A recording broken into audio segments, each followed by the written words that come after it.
Is it on? Is it on, honey? Is this bitch recording? What's up, YouTube land, Twitter land, Instagram, Snapchat, Grindr, Stuff, and all that other shit? This is your girl, T.S. Madison, and I'm coming to you loud, live, and in color with a very special announcement. Are you trying to get your business seen around the world? Are you trying to get those unique impressions? Is there a specific demographic that you're looking to reach? Well, look no further, honey. I'm your girl. We're currently running specials for our sponsorship packages that will boost your business. Email me at booktsmadison@gmail.com. Advertise with us today. See you soon. Bye.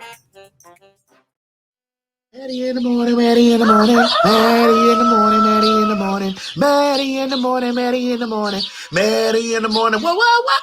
Wait, hold on. What time is it? Whatever time it is, it's morning. It's 9 o'clock somewhere, bitch. Get in here and watch the show. Is my audio on? My audio on? They can hear me talking. Tell her, bitch, I'm here. Oh, wait a minute. Y'all don't start this up. Tell her, bitch, I'm here. Good morning. Good morning. Listen, I know it's 12 over here on the East Coast, but it's 9 over there on the West Coast. Wait, we on the West Coast? No, we is. Fair East Side. By thy side I stand and always praise thy name, praise thy name, praise thy name. To ever, yeah. Oh, East Side High, with all our loyalty, loyalty, loyalty. Yeah. But that ain't got nothing on. It's morning. And we slept the night away. It happened. You know it happened, but we can't turn back the hands of time. But listen, that's a whole song right there. That's a side chick song right there. It happened.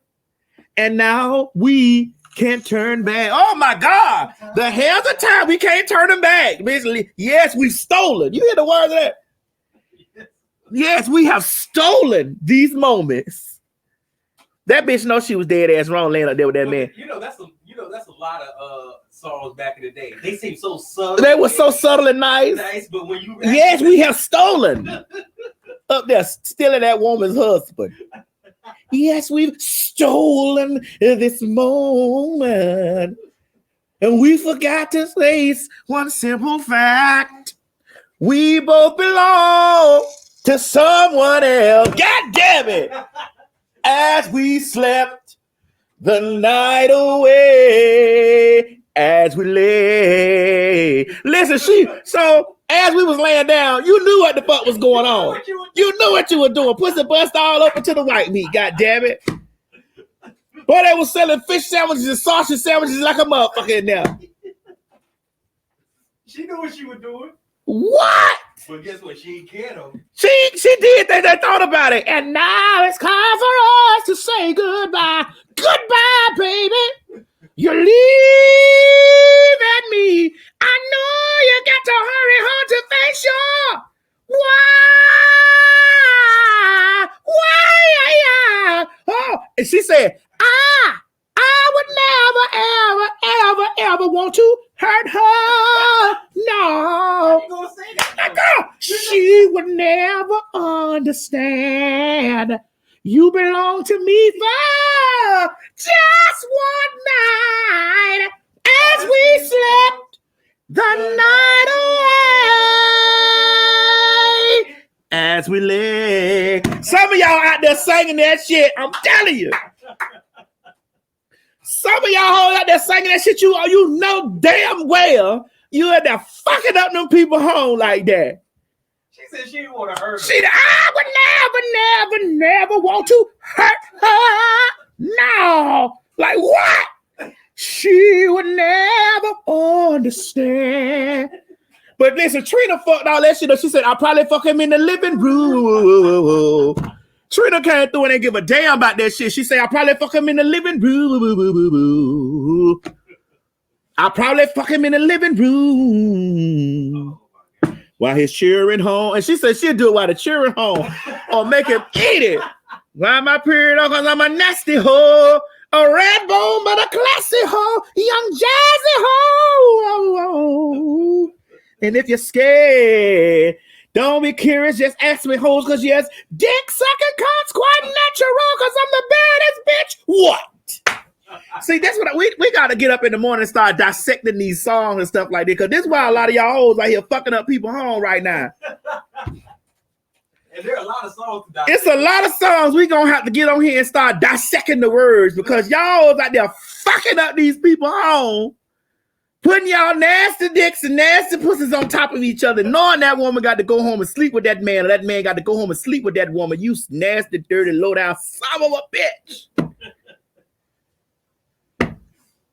Thank you, Tim Scott. Thank you, Lord. Listen, thank you, Tim. You know, oh, you say it's Tim Eugene. Ooh, you spelled it out for me. Tim Eugene. Thank you, my baby. Cephas, man, Cephas, you come through every morning. Vashti, yes, ma'am. Thank you for the coins, honey. Kev K. Thank you for the coins this morning, Sheila. Boy, y'all come through for the doll every morning. Y'all come through. I'm telling you, listen, if it wasn't for you, I couldn't drink orange juice in the morning. I'm telling you. Y'all be the reason why I drink orange juice. However, before we get into the reasons why I drink orange juice in the morning because of the Maddie Mom, let me let you know that this morning's show is sponsored by Goli Gummies. Goli Gummies. Introducing the world's first apple cider vinegar gummy. Here at Goli, it is our mission to deliver an all-age-old tradition benefits of apple cider vinegar, packed in a great tasting gummy, making it a daily health essential. Our gummy is made here in California in an FDA-registered, CGMP certified, and an allergen-free facility with vegan, gelatin-free, gluten-free, and the highest quality of organic ingredients. You got to take 2 or 3 gummies daily for your daily dose of apple cider vinegar. Honey, let's go back to the benefits. Let's look at the benefits of the shit. God damn it. It says it helps with digestion. Some of you hoes over there that's trying to clean your ass out before you get your big dick to come over there and go in your rectum. It helps with digestion. It detoxifies. It improves complexion. So we got them little 2-3 dark spots on your ass too now. The apple cider vinegar help take that shit off. It enhances energy, it strengthens the heart, and it helps curb the appetite. So all my big girl, all my big bitches trying to lose those britches. You feel me? You got to come through here, get you some apple cider vinegar gummies. It'll help you drop some shit, a pound or 2. But listen, if you're a big bitch like me and you love being a big bitch, you just eat it because you want to detoxify your ass. I don't want to lose no weight. Hell, the bigger I get, the more I goddamn charge. Then I see I'm finna eat me. I've been eating these gummies so good, more. I would give you one, but it may clean you out, and I don't need that happen this morning. Listen, use my code when you go down there to Goli Gummy. Use my code TS Madison Hinton. That's TS Madison Hinton. Oh my goodness, y'all making it. Listen, I feel like Kelly Price right now. Listen, sun will shine again. Oh, I tried. You know that song, bro? I got to get my voice together because y'all know I can get into them notes. Dust. Thank you, Dust. Thank you, Dustin from DC. Dustin, if you're from DC, you know I wore this on my last trip to DC. This is just from Kush Clothing. Y'all make sure y'all shopping over there at Kush Clothing. Kush Clothing, baby. Kush Clothing got all the square. If you a bad body like me, Kush Clothing got all the pieces. Let's see that. Kush Clothing got all the pieces for that ass. You know, it ain't a Fendi. It might be a Flendy, but you a little cute in it. I'm telling you, Kush Clothing. That's Kushe Clothing. They on Instagram. Kush Clothing. Kush Clothing. Thank you, Dion McKenzie. Thank you, Micah Pierce. Thank you, baby. You say Grand Rising, Dion. Yes, ma'am, Grand Rising. All right, who is this? Oh, hey, George Hewitt. Oh my goodness, Friday. It's Friday too in this bitch. You feel me? Oh my goodness, yes. Oh, listen, we got to get up every morning with some good energy to keep the day going. Now, ladies and gentlemen, I have a very since I'm a Libra, I have a very up and down show this morning. The title of my show is What's Love Got to Do With It? But before we get into what's love got to do with it, it's some stuff that I need to dissect. But today I have my guest, and my guest is a girl who is she's very outspoken. She's very beautiful. She's very articulate. She's out here marching, fighting, protesting, and tearing down walls in all of our communities, all of our Black communities, all of our trans Black communities. Baby, she power to the fucking people. Ladies and gentlemen, welcome into my platform this morning, my good sister. And it is 9 o'clock over there where she at, so it's early. She up here early. Miss Ashley Marie Preston. Good morning, Ashley. Hey sis, what's good? Listen, did you sit through all of that them shenanigans and shit I do? I did the whole performance, the whole showtime. You liked all that foolishness this morning. Thank you, April B. Oh my God, April B, you pretty. April B, you a bad B. God damn it, April B, gorgeous. Oh, come on for the yes. Listen. We like the kind that jingle, but we love the shit that folds. Thank you, Sergio. Sergio, thank you so much. Thank you, Sergio. All right, now Ashley, this morning I'm talking about a subject about like what's love got to do with it, and this topic is very multifaceted and stuff like that, and it's I don't want to suck the high happy energy out of the room, so I just want to start out. Oh my goodness, come on, yes, Jasmine. Ow, thank you, Jasmine. I want to start out with this story that jumped out, and then we're going to move over into that story. But I want to start because listen, my engineer is actually he's from Africa. He's Nigerian, and I just felt the need because I need some explaining. So let me put this on the screen. I need some explain this more. Put the shit on here. We need to talk about this. Dubai police have once again solved yet another case involving an international online scammer known as Raymond Abbas, but who goes by Hush Puppy on social media platforms.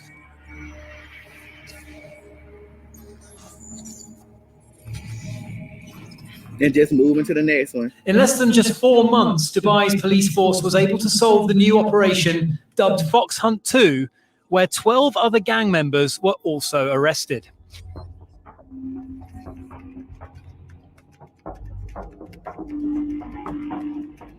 Six raids were carried out simultaneously while the suspects were sleeping in their Dubai residences. After months of investigating and hours of monitoring the gang's social media accounts, a team of highly trained Dubai police officers were able to confirm the gang's whereabouts and fraudulent activities. The Nigerian Instagram celebrity on multiple fraud charges for crimes committed in different parts of the world, boasted about his wealth and expensive possessions on social media, claiming he is a successful businessman.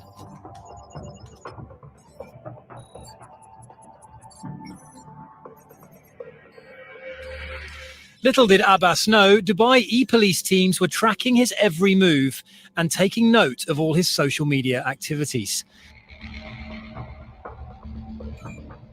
Hush Puppy and his team of scammers were known for creating fake pages for existing websites in order to redirect victims' payments to their own accounts.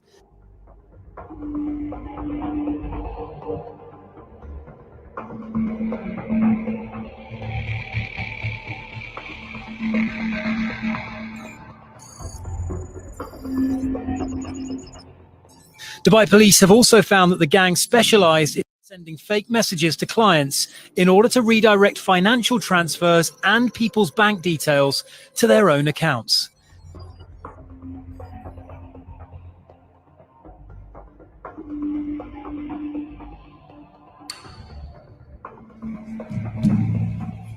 Before their arrest, Abbas and his crew members were responsible for scams amounting to 1.6 billion dirhams.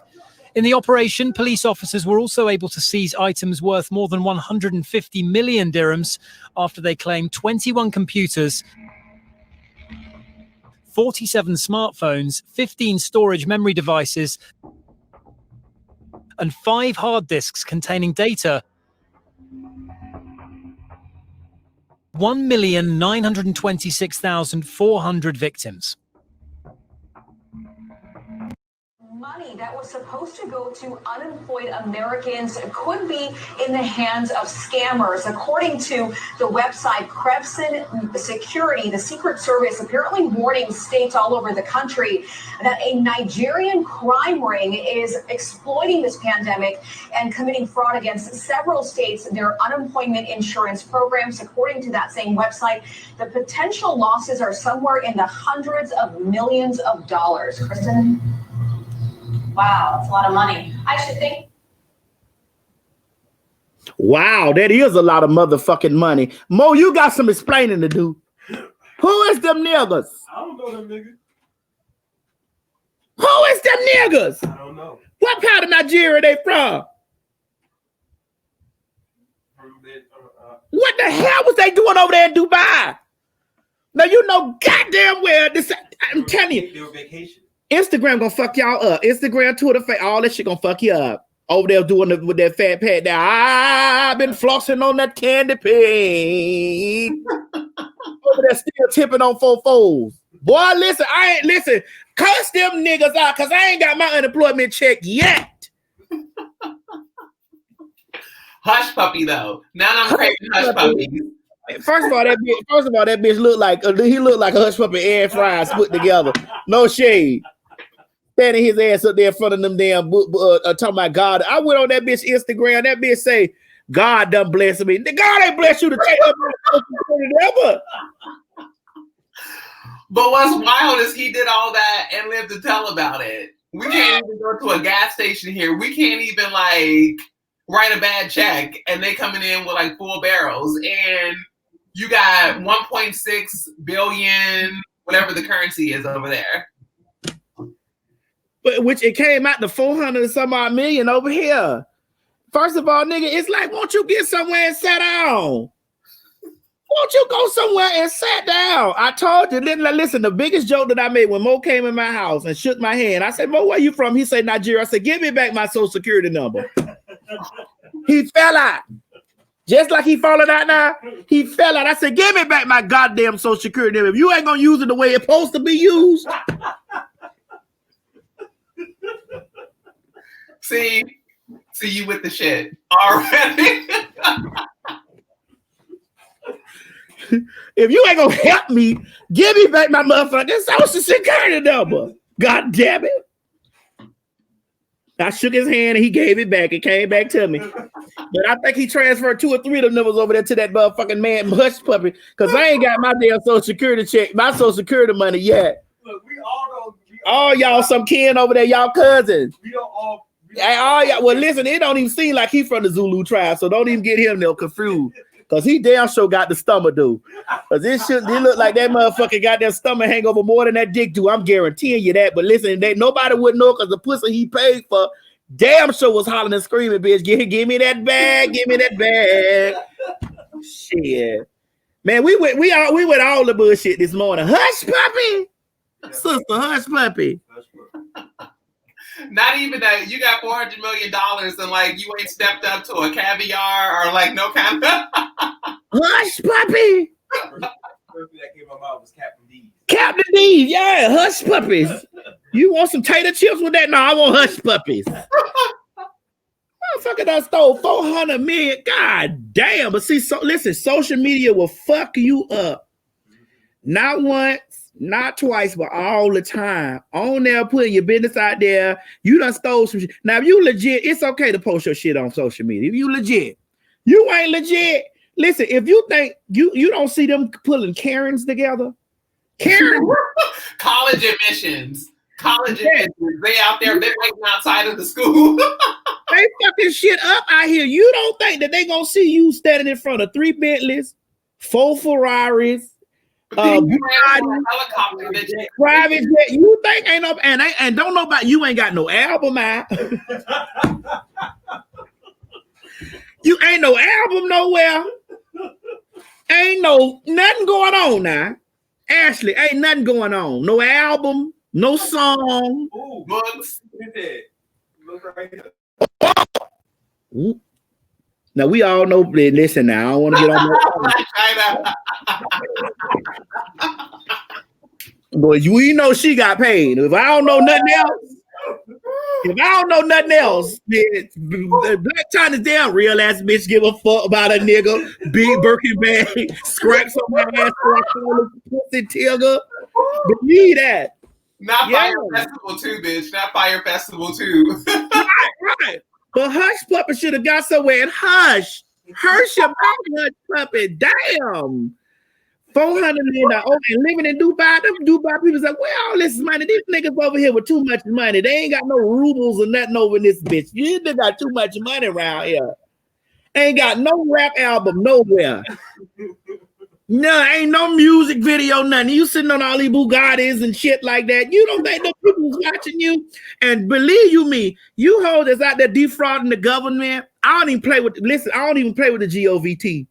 I don't know what you heard about me, but I don't play with the GOVT. I don't play with the government. I don't want to have no, I don't windmill with them. You know what I'm saying? I may talk a little shit about the Trump, but bitch, when it get down to that, I don't fuck off with the government. I don't play with, I'll be like, hey, the government, I don't got nothing to do with that, nothing. I don't want to have no social security number problem, none of that shit. I don't get fucked up with that shit. And y'all out here scamming and frauding the damn unemployment peoples. But in the Middle East, though, too, like I guess they felt like because they flew out the country and landed over there and transferred that shit over there because you know they don't know how computer servers work. They all that shit connected. You get what I'm saying? His stomach may be hanging over the dick, and he know that connect together. But bitch, he must have didn't realize that all that shit was connected. You fucking with the United States government stuff. The United, you don't think the word United means some United Arab Emirates?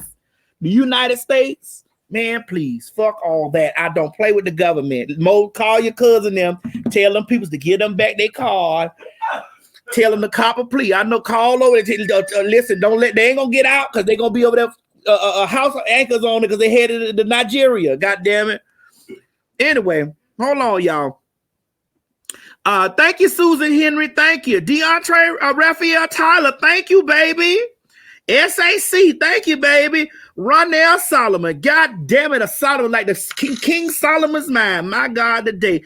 K Black. Woo, Basha. Thank you, K Black.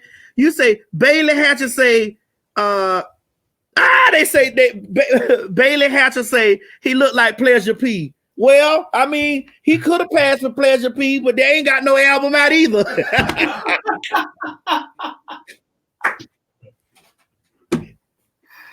They ain't got no album. They ain't got no motherfucking album out either. Pleasure P blocked me for something. I don't even know what the fuck that nigga blocked me for. I was like, what the hell going on? I clicked on his page. I was blocked. I said, damn, I don't even be talking about you. Talking about your big stomach ass now. Stomach dude looking like Hush Puppy. You should have helped. You could have been Hush Puppy stunt double. At least they would have thought that your ass was putting an album out. Motherfucker, you. Damn. All right. Social media gonna fuck the world up, and it's a gift and a curse. We've been on social media. We found out that there are a lot of undercover transphobes, homophobes, racists, even within our own community. We talked about this stuff on the Queen's Supreme Court Monday night with Candy, but I want to talk about this just a little bit with you because we talk about the things on social media. So let's move here. Let's talk about this right here, Ashley. If you see this right here, it says Chadwick Moore. I'm still on this shit right here. I'm mad in the motherfucker with this pussy. He said, I'm sorry, blacks, but you already have a month. Juneteenth isn't a thing. Don't colonize our month as well. Thanks. Signed, the gays. Woo! Sister. Now, you know, I say a lot. I say things like when I'm talking to my fans and my Maddie mob, I try to explain to them, you know, because I'm followed by a lot of cisgender black women. And, you know, that's like a big part of my support system. So because that's a big part of my support system, what I try to do is educate them on the things that are really going on in our community, besides the pieces of trade that they sometimes be wanting to know if they deep dicking off in us. But I try to give them information. And one fight that I was having maybe about 2 weeks ago was after I went on the Fox Soul with Claudia Jordan, which you and Angelica, and you all were on there with Claudia Jordan, Fox Soul. I was communicating about how it's important for us as Black trans people and Black people to be working together, because we understand how the system of oppression works, and that we need to fix what's going on in our house so that we have a stronger fight together, so that we can deliver a more mightier blow together. A woman challenged me on YouTube. She said that she was a fan of mine or whatever, and that she possibly is, and still is she probably watching this, I don't know. But she made a video and she said to me in the video, what stood out to me, she says, that I'm going against the cause of Black Lives Matter, and that I'm privileged, and I'm in a privileged system under the LGBTQ system, because I have white men and white people pulling for me, and this is why they've seen us move so progressively and blah blah blah. They've just removed my Blackness and put me totally over into the LGBT, and they don't see that things like this Chad with more person exists in our community, which when we're fighting that Black fight, we have to meet this Black fight, in intersectional, and it gets aggravating for me, and things like that.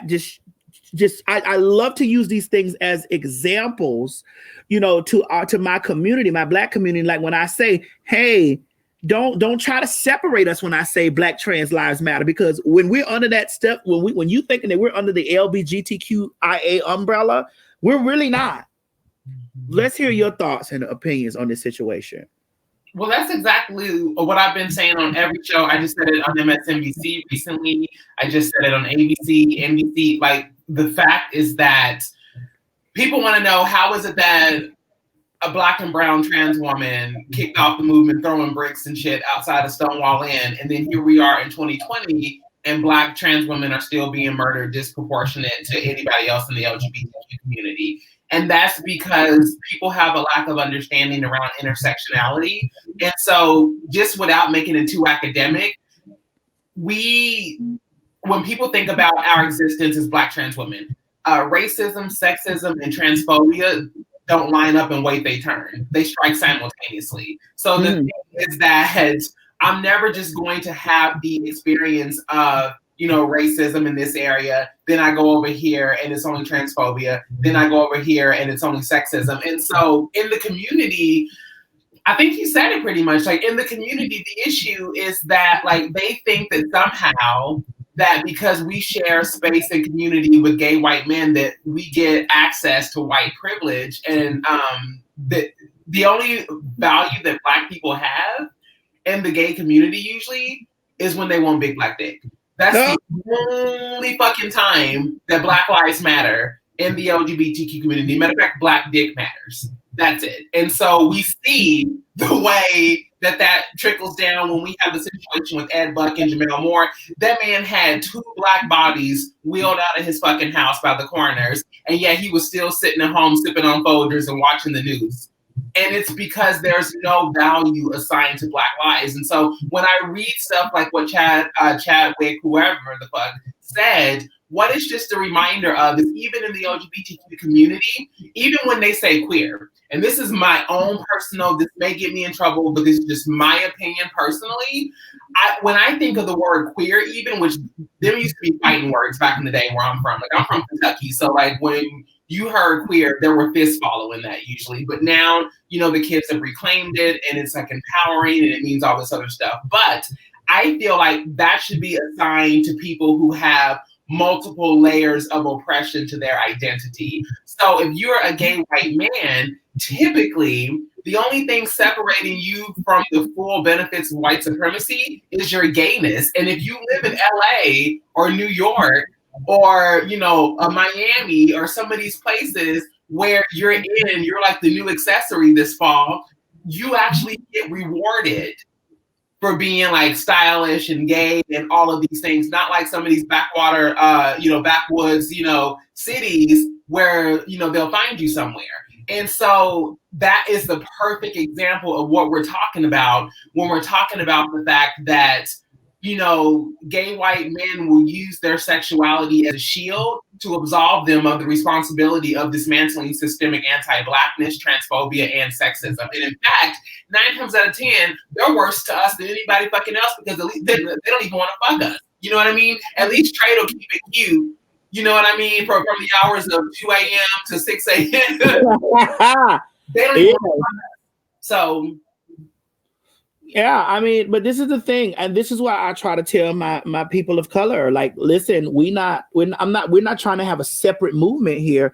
The movement is the movement needs to be together because we are still facing these things, and all white people are not that way. The way Chadwick is, because I have lots of white followers, lots of white fans, you know, and people that you know. But they know. But even they know. But they know and they understand it because they themselves have stepped outside of themselves and they're able to see it. Like, wow, you know, because when I posted that on my Instagram, you know, I had a lot of my white friends and stuff was coming over there like, bitch, don't do that. You know what I'm saying? But they understand it, you know. But this is where we have to understand that racism is taught in the house. It's taught. Like, he grew up under that. Somebody, one of them parents in that house was from a privileged place. You know, he felt privileged enough to go on his social media and say some shit like that. But bitch, you a fag. You a FAG, girl. So he felt in a privileged spot to be like, well, you know, I'm gay. And, you know, I'm worried about pride. Bitch, pride. You are where you are because of a Black trans woman. Fuck you mean. You know what I mean? Literally, you are where you are because of Stonewall, because of the Compton cafeteria riots, because of Cooper's Donuts, because of the Black Cat. And guess who was at the helm of all that shit? Black, trans, and non-binary folks and Black lesbians. So don't sit up here and play in our fucking face and act like that everything you got is based on this whack ass notion of you know, meritocracy, which for those who don't know what that means, meritocracy is this idea that everything that you have, you solely worked for it. Like, you deserve it because you just earned it. And it's not to say that people can't earn it. We're saying that you got a head start. We're saying that literally we were born with motherfucking barbed wire and like crocodile pits and all kind of shit that we had to jump over just to get the bare fucking minimum, you know, just to get the bare minimum. And so, and then not only that, I mean, we see this narrative even in Pose. For those who watch Pose, there was an episode where MJ goes into this bar and this gay white bar, and they like kick her out and like do all this stuff and like bully her and harass her, because that's the thing, is that racism, first of all, white supremacy will eat its own young. So it's not that, you know, that they are like, that they don't necessarily go through things. What we're saying is that the struggles that you have aren't because of your race or your gender. So for you to say with a full-throated response that, you know, Juneteenth isn't a thing and, you know, don't colonize our community while you're sitting on colonized land, get the fuck out of here. Right. Like, you just a whole contradiction. You know what I'm saying? You are literally the beneficiary of genocide and slavery, and you are going to sit here and tell Black folks not to colonize a month. And by the way, 28 motherfucking days, not even a full fucking month. They found the shortest month in the fucking year and said, here, catch. Well, see, I'm Black, so I'm always making history, bitch. So it's Black History Month for me every month. Way back in the say it for the folks way in the back. It's Black History Month for me every month. You know what I'm saying? It's always Black History. When I get up and get up and make a move or do something or influence somebody out there, it is Black History Month for me all the fucking time. You know, and somebody was in my comment section on YouTube and said, well, Madison, I have to unfollow you because I feel like that you're racist now. You know, and I'm like, no, I'm not racist because I speak out about, I'm Black. Like, you know, that I'm not because I'm speaking out for me and for my skin color and for whatever, that's not making me, I'm not anti-white at all. No, what that is, I'm gonna tell you what that is. that is trying to victimize oneself so they can absolve themselves from the responsibility of dismantling that bullshit. Because if you're not actively working to dismantle systems of anti-Blackness, you're benefiting from it. And if you're benefiting from it, you're racist because you're a part of a system. So even when we talk about white supremacy, right? Like, we're not even always talking about all white people. We're talking about a system. And so if there is a system that oppresses Black folks and you benefited from it, it means you get a better chance of going through college if you want to do that and that's your thing. If it means you can sign the dotted line and have a home much easier. If it means they can look at a resume and see your name and say, Brian Harold III, oh, hired. You know, you have greater chances for employment. It means that you're going to have those jobs that have better chances for insurance, all these other things. We're saying that you are a part of that system, whether you chose to be or not. So if you are a part of that system inherently, and you're not actively working to shut that shit down so there's equity, justice, dignity, and power for all, then you're racist by being part of the system. But stop saying Black folks are racist. We can be, there are people who can have a prejudice or they can have but racism is you know, when we think of like the system of racism, it's one of power.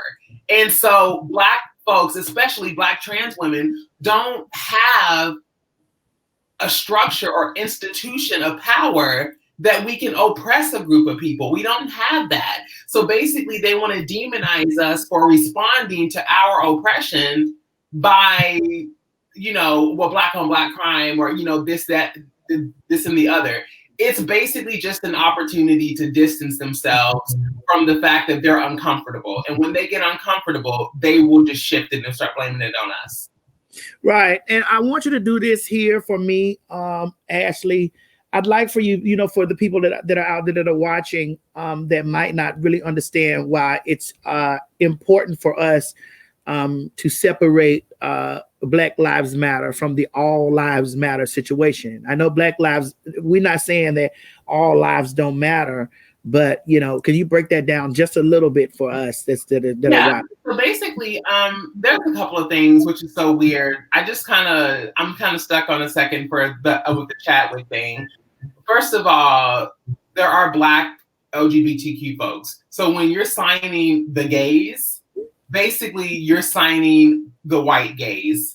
And the other piece is that the Black Lives Matter, many people don't know this, it was actually founded by Black queer women.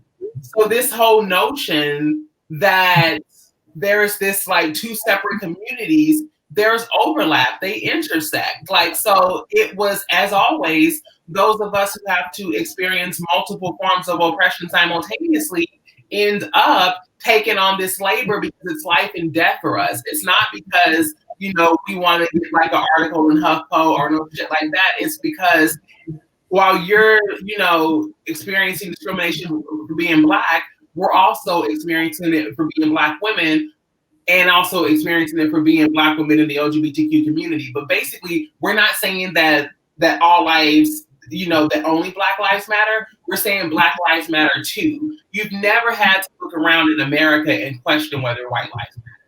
You've never had to, even growing up, you know, the white doll. I remember, like, I used to have a My Little Buddy, like, and this is before the Black one came out. So the thing is that everywhere you look, there's a constant reminder that whiteness is the status quo. It is the standard.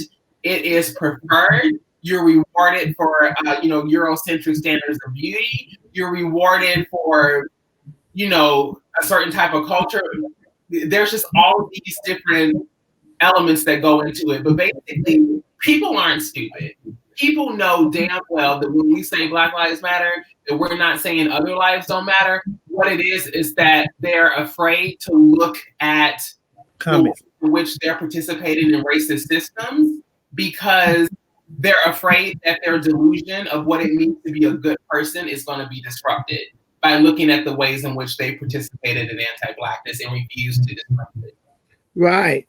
And this is the thing too, Ashley, you know, and I don't want to dig over into your business and nothing like that, but I just, even in our community, they try to separate us. They separate us, like they like even the way that they give funding for us, like like there's white pride and then there's black pride, and then there's white pride gets these big gigantic sponsors, and then the black pride's over here got to get the people the stuff, and it's just crazy. Like, because I worked at black prides, I worked at white prides, you know what I'm saying, and I see these big old Pepsi and Coke and all these big gigantic sponsors and stuff like that, and then I work at a black pride, and it's just like, ooh, they got to come out their pocket, and we all doing the same thing, honey. We dancing. Well, you know why that is, right? You know why that is, because so basically, on a national average, the LGBTQ community has a spending power of over $917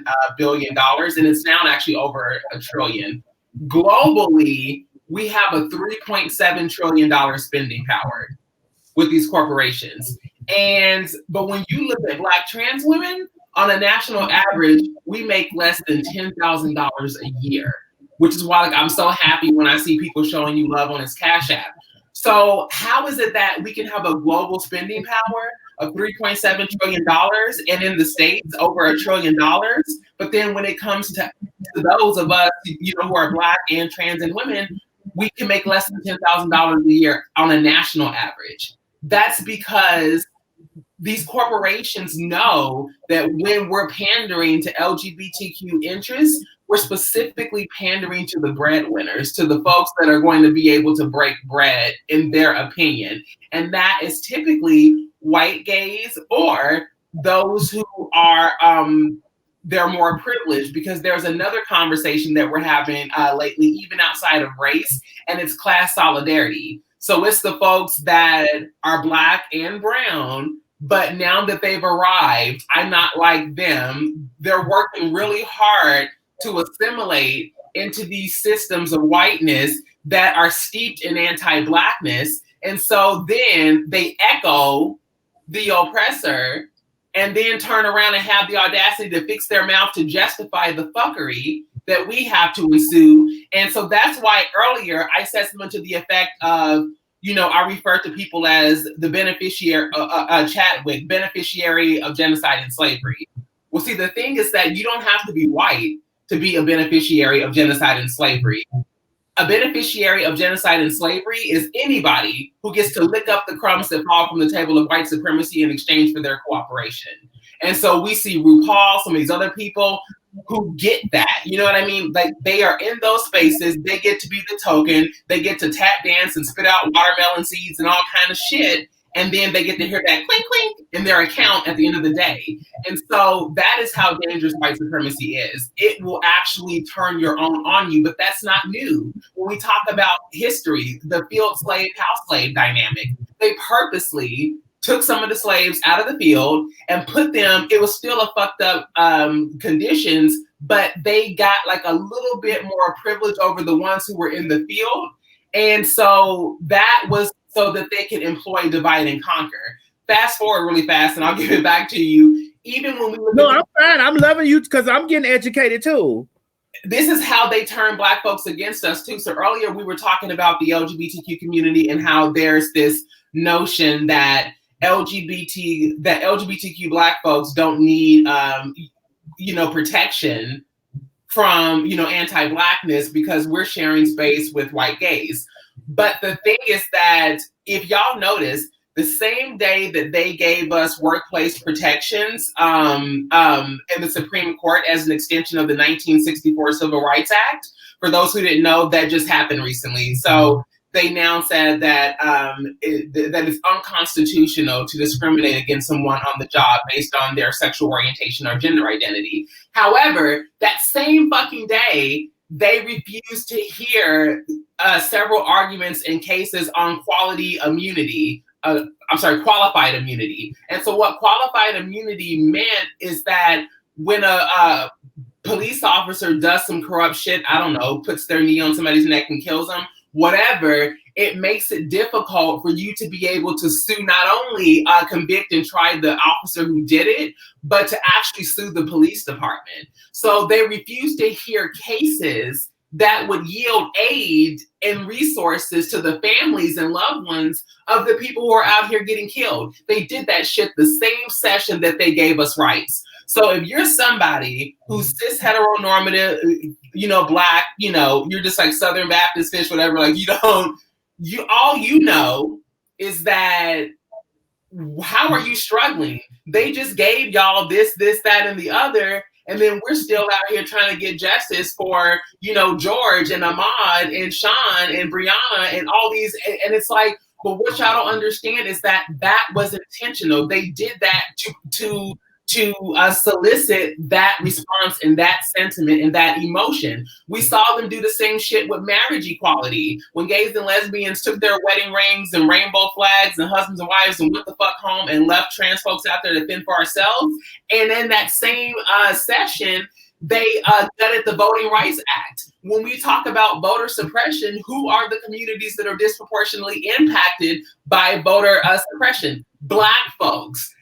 That's also connected to the prison industrial complex. They set up all of these laws and policies to prevent you from having the fucking right to vote. And so that is why we have to stop subscribing to this idea that we're somehow protected and that, LGBTQ issues are different. It's not. They weaponize against one another, because guess what? The LGBTQ community is the most diverse motherfucking community on the planet. And so could you imagine what would happen if each person who belonged to that community, whether you're Pakistani, South Asian, you're, whatever your nationality, religion, and then we linked up with Black folks and we all got together? That's what happened. That's what just happened this last few weeks. And they were so fucking shook that they even doubled down and then turned around and said, you know what? We're going to go ahead and not be assholes about this. We're going to protect DACA. So then...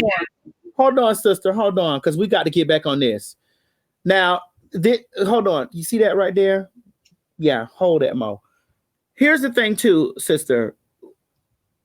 The thing, like... What you're saying is I totally get it. And this is why a lot of our people like to say that there's a gay agenda. And like we're pushing a gay agenda or a trans agenda. Like we always out there trying to get this and trying to get that or whatever, And the system is, like you said, is set up to divide, to make it look like, okay, I get it. Now here's this stuff right here where I feel that this, because you just used the word over here on my platform that we use. Because we haven't our queen talk, our fish talk. I'd like you to highlight this comment right here. Monet Magnolia, Miss Monet Magnolia says, asking for our support, yet women and girls are fish, while gay men and trans women get to be girls. I don't really want to have this fish conversation again. I've already been through this. I done been back and forward, windmilling about this shit. You get what I'm saying? Fish has never been used as a word as an oppressive word. Fag, gay, fag, tranny, all of those words have been used as a with malice intent behind it. This stuff right here, when somebody possibly just got, because you said Southern Blackfish or something like that or whatever, like because you having a comfortable conversation with your girlfriend. Like, I'm not finna go through this morning. Like, we're not finna get over here about the girls, about us saying using fish and shit. Like, I'm not doing that this morning. Like, and I don't really want to go off. No, it's okay, because you over here, we gonna talk. But we not coming in here with this offensive shit like we reading. We use fish with each other. Like both of us use fish with each other.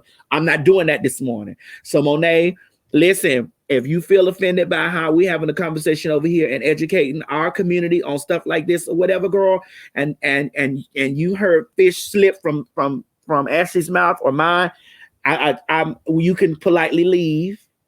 You can politely leave. You don't have to be here. We're not disrespecting women. We're not disrespecting women at all. So you can leave if you feel this type of way. I think that there's a couple of pieces to this. So there were two pieces. One, I never personally hardly ever use it. I actually heard it and it triggered this community thing, because when we talk about it, it's actually sometimes in my early days, it was an aspiration. So if anything, it was not to actually degrade and say that you're not worth it. It is actually saying that for us, for those of us who were trying to be accepted and embraced as who we truly are, it was an aspiration or a milestone for many of us. And the other thing is that we just said a whole bunch of real shit right now. And so you mean to tell me that out of the 50 minutes and 46 seconds, the only thing that you latched onto was fish? That's the, and then while men and trans people get to be women, I saw what you did there, sis. You basically tried to connect men and trans women together as to say that trans women are men. You know, men and trans people get to be women, as you know, as if there's only two options. And so that's the kind of stuff that we're asking you to decolonize yourself around, or no. To unindoctrinate yourself. So this indoctrinated shit of like, good segue. I have to say this short thing and then I'm gonna leave it. Transphobia is indoctrination and it is a form of white supremacy. Any form of body terrorism, whether it is shaming the color of our skin, the complexion of that skin, the size of our bodies, what our body's original states were in, any of those things, they are forms of body terrorism and they are forms of anti-Blackness. And so the thing is that we have to stop echoing our oppressors. It's just one of those things where it's like, well, no, like you get to be, we didn't even have words to describe trans identity. This shit ain't new. Most people don't even know that the first Black person in America to testify before a congressional committee was a former Black trans slave by the name of Francis Thompson. After they lost the Civil War in the South in 1866, a little bit around 1866, they were pissed about it. They were raping women and children. They were like setting Black men on fire. All of this shit. This was white folks who had the Confederate soldiers who lost.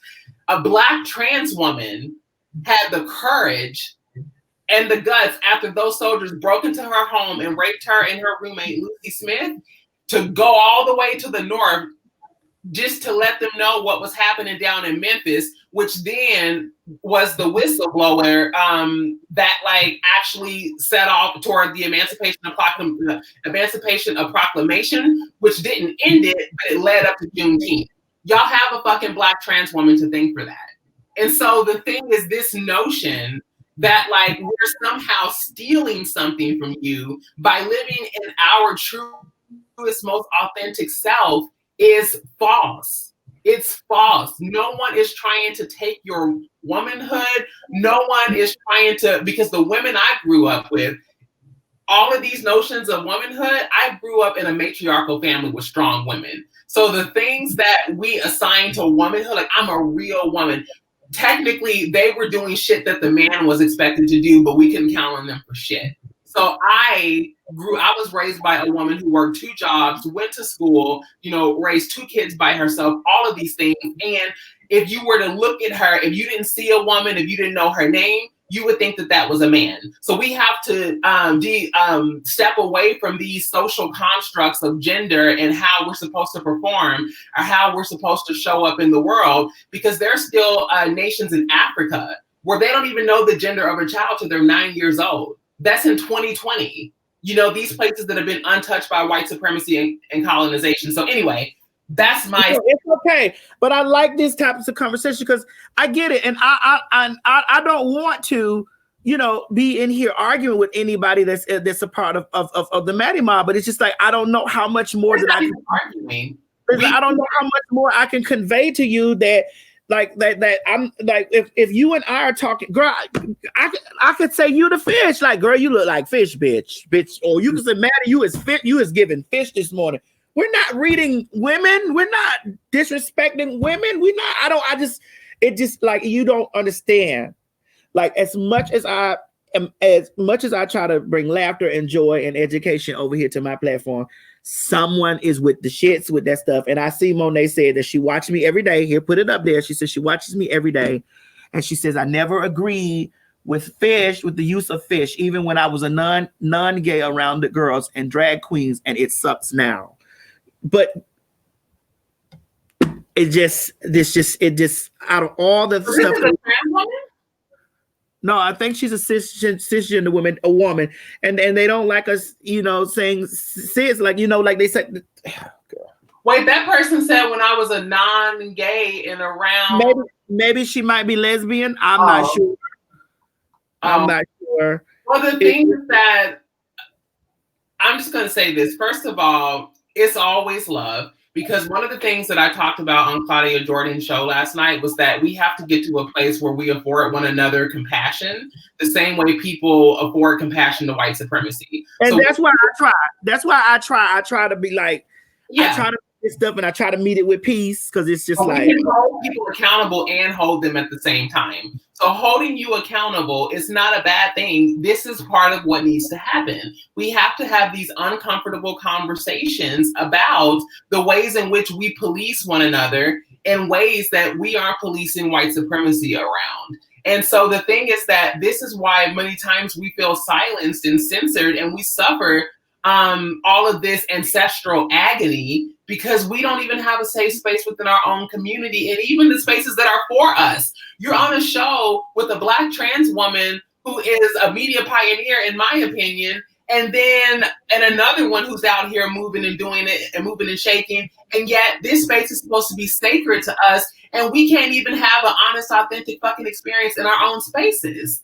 This is why we end up dead. This is why we end up struggling. This is why we end up disenfranchised, because we don't have anywhere to exist safely and comfortably. Oh. But won't he do it? But you know what?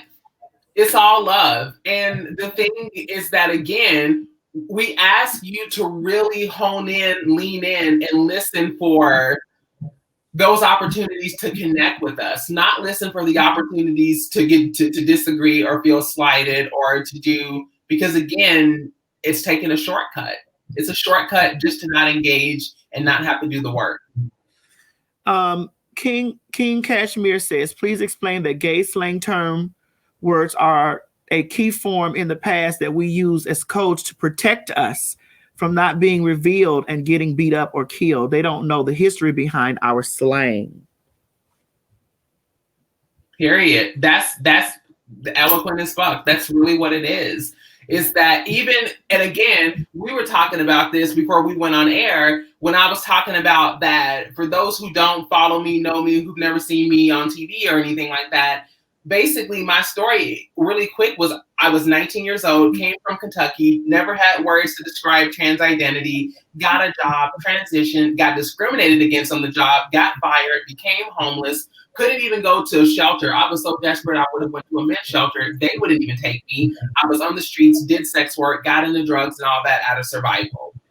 I got off of the streets and out of all of that because I acknowledged that I'm one of the girls who's less visibly trans. Like, even like right now, this is, Maddie knows I'm not lying. I woke up and took my scarf off and threw these on. This is what I look like. I've never, not that you're less of a woman if you have surgery or do things. This isn't even a surge face. I got my teeth done and that's it. I'm my mother's child. And so the thing is that I was in those situations that that person spoke of, in which I had to come up with language to describe my experiences and situations in a way that didn't get me beat to death or shot, and I've still been stabbed and all that, because of the simple fact that how other people perceive me can put me in danger. Not even about me lying or not saying anything or not, oh man. Woo! Girl, fish means femininity. It means feminine. It means... What does nigga mean? What does nigga mean? That's how we're gonna start answering some of these questions. What does nigga mean? Because like I feel like that's rhetorical, that question.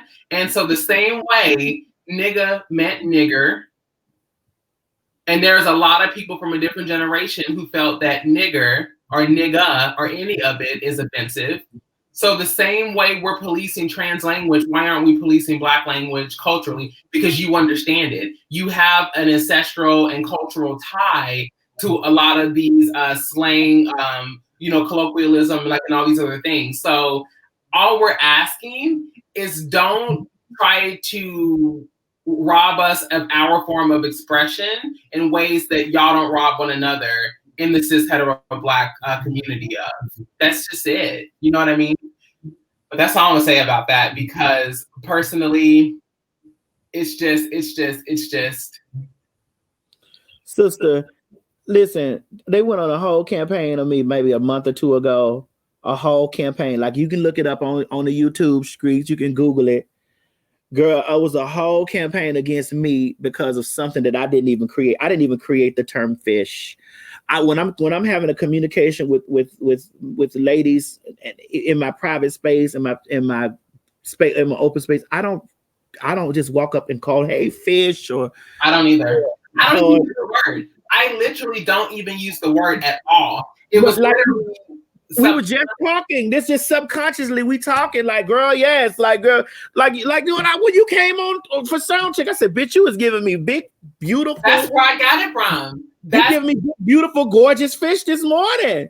That's what I got it from, and then I think I echoed it. But the thing is, even still, I didn't feel the need to police that because I understand where that's coming from. So why is it that it's, we know what that is, really. You know what I mean? So the thing is, if you're more offended about trans slang than you are about trans slayings, you're part of the problem. Let me say it again for the folks way in the back. If you're more offended by trans slang than you are of trans slayings, killings, murders, you are part of the problem. Sister, it'd be like a never-ending battle for me with that stuff. It's just always a never-ending battle. And they all listen, and they try to undermine all the workings that I do as far in my community and try to sum it up that I hate Black women. You know, I've seen them on these forums trying to go against I hate Black women, or making countless women making countless videos about how I'm anti-Black woman. And I'm like, what in the fuck is wrong with you? Congratulations. That's what happens when you're that bitch. We know that that's what it is. We know, and don't be deceived that sometimes, and again, some of these questions, it seems like legit community members, but also we know that everything that glitter ain't gold. We also know that sometimes it be people giving digital blackface. I've actually, I know when they tried to dig up old tweets on me and say that I was racist and do all of this shit that they did, despite all the work I've done over the last 10 years to help all of these communities, that was the first thing. All of a sudden, there were these profiles that were popping up, and they were all saying the same thing, literally the exact same thing, and they just had different stock photos of different people. And so it's kind of the thing is, just keep doing you. Don't dim your light or live under a rock for fear of blinding motherfuckers. I feel like people who watch you, I've been watching you since I was maybe 26. I'm 36 now. So wow. The last 10 years, I have been following you. I've been watching how you communicate. I've been watching you access this vulnerability and strength simultaneously, which is hard to do. I've just watched you out here do so many beautiful things. And so the thing is that's just what happens. People will build you up just to tear you down. And it's not exclusive to us. We see it happen in every form of celebrity, Hollywood. It's this thing where people want a hero, but they also want to sacrifice. It's this weird, I don't know what it is. And it stems from, again, internalized anti-Blackness. The fact that we can afford white supremacy, more compassion and grace than we afford those of us who are struggling on the margins. Oh, but it's just sometimes I feel like it's just a never-ending battle. And and as much as I try, because when I occupy spaces, because I do get an opportunity to occupy spaces where there's a lot of a lot of Black women, and I know what my core fan base is. My core fan base was that Black women, Black trans women, white folk. I have a big fan base, but my core fan base is women. And I've only turned my camera on and sat down in front of my camera and have been unapologetically me, telling my stories, talking about what's going on with me in my life, and then taking what I've learned and telling people, and then bringing on people like yourself who I feel like have, you know, more experience in things that I don't, so I can learn something or whatever. You know, I don't be trying. I'm not the enemy. Right. But the thing is that for me, and I feel people know that, to me, Black women collectively, trans, all Black women are home for me. And Black cis women have nurtured me in many, many ways and made me feel safe and made me feel held. And when I was too young to really defend myself or have language, or, you know, they would shield me and protect me. And so the thing is, you know what I mean? For me, it's always been, I can honor your feelings and I can say that, you know, I apologize if I triggered something or brought up something. No, it's no, sister. No, it's not, because No. I'm saying before. No, I'm saying like before. This was my best. I might have slipped up and said fish, or, you know, I might have, we haven't, because I said Southern. I know where. Girl, listen, it would have been somewhere on the conversation that I might have slipped up and said fish. So like, girl, you was giving fish, whatever. I think that the thing is that we need to get to a place where, and this is also, please know that this is not me just trying to check cis Black women, because we know that somebody will try that. These are conversations I have with Black trans women. You're talking to the person who there are trans folks who are like, fuck Black Lives Matter, because they don't care about us. They don't, you know, we don't fuck with cishet Black folks for this reason, that reason, or the other. And so in those spaces, I honor their feelings and their trauma and the PTSD associated with the ways in which we've held community with Black cis heteronormative folks. And personally, I am not willing to let white supremacy win like that. I am not willing to let them, but you know, hoodwink or bamboozle us out of an opportunity to unite and be liberated and to rock this shit out. And so the thing is that even with media, I used to personally, there were times when there was 1 week where not Dave Chappelle, Drake, Common, Neo, LeBron James, all of these Black men had said very beautiful things about Black trans women. And I remember going to pitch to editors and ask them like, whoa, like what is happening? Can I write about this? This is so dope that we got allies out here. Like we got folks out here, like, you know, dudes out here, like, you know, fuck all that stupid shit. They're Black, they're our folks, you know, look out for them. Nobody will let me cover it. But let Kanye's mental health act up. Let R. Kelly snap and pop off in Gayle King's face. Let, you know, Lil Duval or whomever, whatever, say something wild, and they're beating down my fucking inbox asking me to do a hit piece. And so the thing is that I made a decision from that day that I don't give a fuck if, you know, even when they do get it wrong, like when Claudia Jordan got it wrong, like when, you know, you know, I can't even think of his name right now. Black guy from America's Got Talent. I know him, and I don't even know his name right now. Basically, Nick Cannon? Huh? Not Nick Cannon, right? No, the one that Terry Crews. Yes, Terry Crews. Different folks. I still leave just a piece of redemption and compassion for them, because I know the journey that we've all had to travel, the road we've had to trudge. I know. And it's not that I'm justifying it, and it's not that we're justifying anything.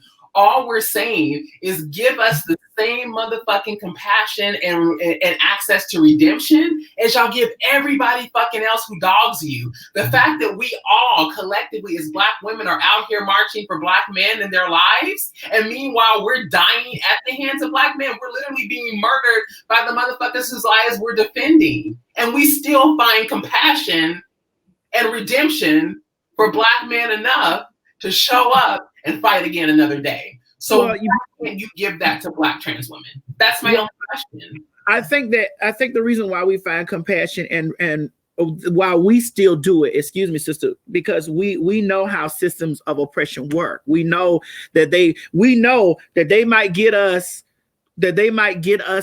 today, to get them today, but you definitely on the chopping block tomorrow. See, with them, it's like, well, they got them. Well, you know what I'm saying? Well, oh, that's so bad for them. Oh, I can't. Oh, you know, they don't think that it's coming for you. You know, just like people were applauding that. Like I remember when the rights that the healthcare rights shit was on the table, and people, I seen people as I go read it because I need to know socially how people socially feel about this type of stuff. And I'm reading it, and as a collective in the comment places, you know, social collective, they were like, oh well, shit, you know, we don't want to hear about that. That ain't got nothing to do with us. That's them gays' problem. And I'm like, nigga, don't you understand that anything that happens to us is definitely coming after you next? It's an on-ramp. You can typically predict what's about to happen to you by the way that Black trans folks are being treated. It means it's on the way. It's coming down the pipeline, sis. That's what that means. That means there's trouble on the horizon. You can always predict the fuckery that is about to ensue by how it starts with Black trans women or the trans community in general. So when they come for our housing, they're coming for your motherfucking housing and your government vouchers and all that shit, bitch. When they come for our right to work, they're coming for your right to work and to be discriminated against. All of that. Yeah, because they have to start with the small number first, because we might be loud as fuck, but we're a small number. You know what I'm saying? We're small. And when they come through and they do an evil Harajuku chop on our ass, know that your chop is coming too. You know, you can't sit over there. Listen, anytime I see reforms going on with anything, especially anything to do with women, I'm like, ooh, girl, they about to get the girls. They about to get the girls. Well, look at what they did with the hormone therapy. They were talking about hormone therapy and access and like basically why is insurance covering these trans surgeries? Girl, don't you know 6 months later they were talking about reproductive rights? That's what I'm saying. Like the folks don't understand that our liberation is linked. Our liberation is linked. So when the most vulnerable among us are liberated, all of us will be, but not until then. And so you are doing the work of the oppressor. I heard somebody refer to it one time as the roof of racism. And when you think of those like old Greco-Roman amphitheater type of buildings, you know, like the temples, and there's pillars, those pillars. Mm-hmm. So the roof of racism is upheld by these various pillars. And one of those pillars, again, is transphobia.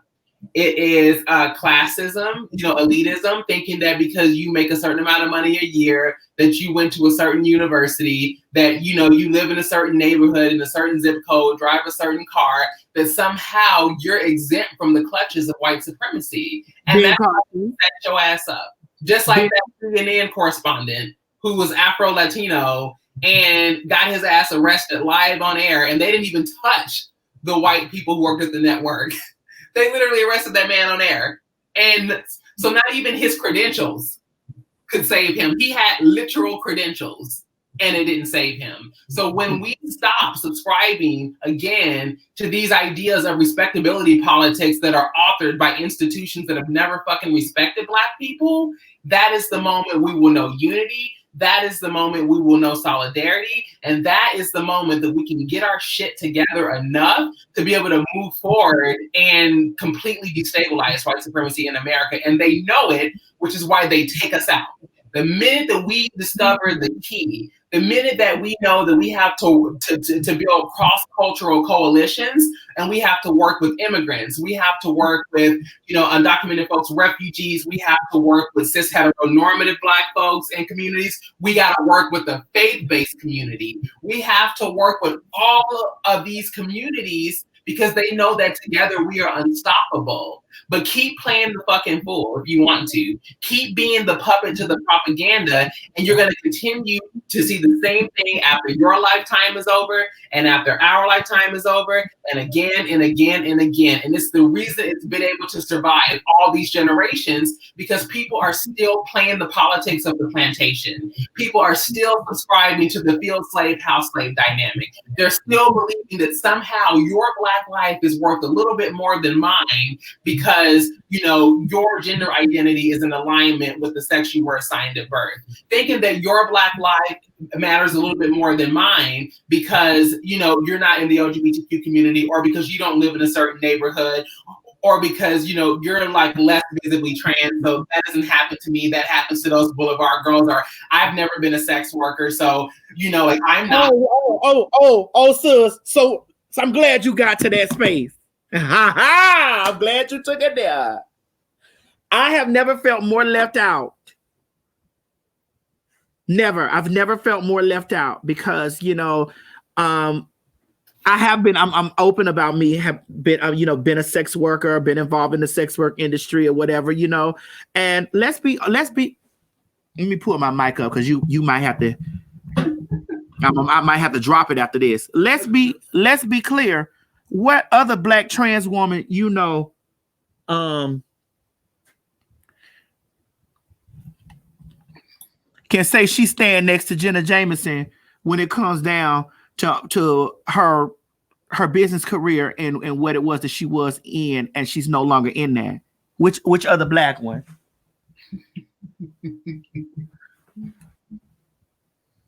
Which other Black one can you say?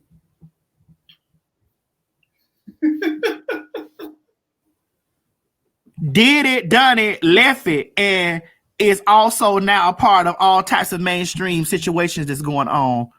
Mainstream publications, mainstream articles, mainstream stuff. Which other with that on her resume? Do you know one? I ain't talking about one that went there and just did a scene, got their ass licked. Or I ain't talking about one that just sucked the dick real quick, you know, on the Black T girls. I'm talking about one that grabbed it, built it, boxed it up, put it on the shelf, walked away from it, still commands it on the other side and ain't got nothing to do with it, and still occupy spaces, the mainstream spaces. Who? You know one? You don't, do you?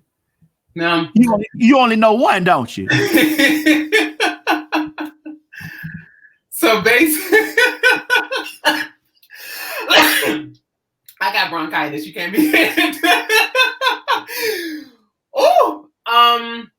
That, and again, you're judging the choices and not the conditions. That's also a problem. Stop judging the choices that we have to make in the name of survival and not the conditions that put us in that place in the beginning.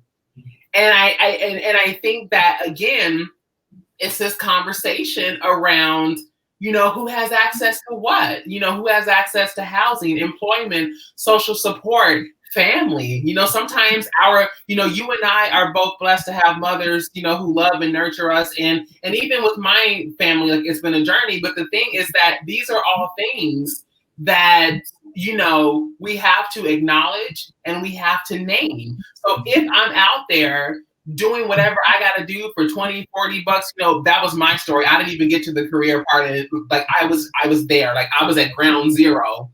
Hold on. No, I know that there are a plethora of actors and actresses who don't discuss it. We talking about that's wide open, like me. We talking about wide open. We talking about that's the go-to when a bitch see me occupying a space and they ask questions like, why y'all got on her? She do porn. Well, I've heard it. Yeah, you're right. You know that, sister. You know it's the truth. You know it's the truth. I'm not gonna act like you. I've heard it. You know it's the truth. You know that's what I'm saying. You know it's the truth. You know they know it's the truth. That, like, no matter what feat or what accomplishment or whatever space, when they see me occupying those large spaces, it's like, well, she do porn, she this, she blah blah blah. The thing is that now we get to ask ourselves, what are we really about? Let's cut the shit then. Let's cut the shit. Are we really about trans liberation, Black trans liberation? Because if we are, then we would stop again subscribing to these respectability politics, that because the girl on the street who's trying to pay rent, who's trying to eat, who's trying to stay clothed, who's trying to stay alive, who's trying to keep that hotel room paid so her shit don't get thrown out and she don't lose what she just accumulated. She don't have a motherfucking politic. Her politic is I need to eat. Her politic is I need to have a place to sleep. And her politic is I need to survive.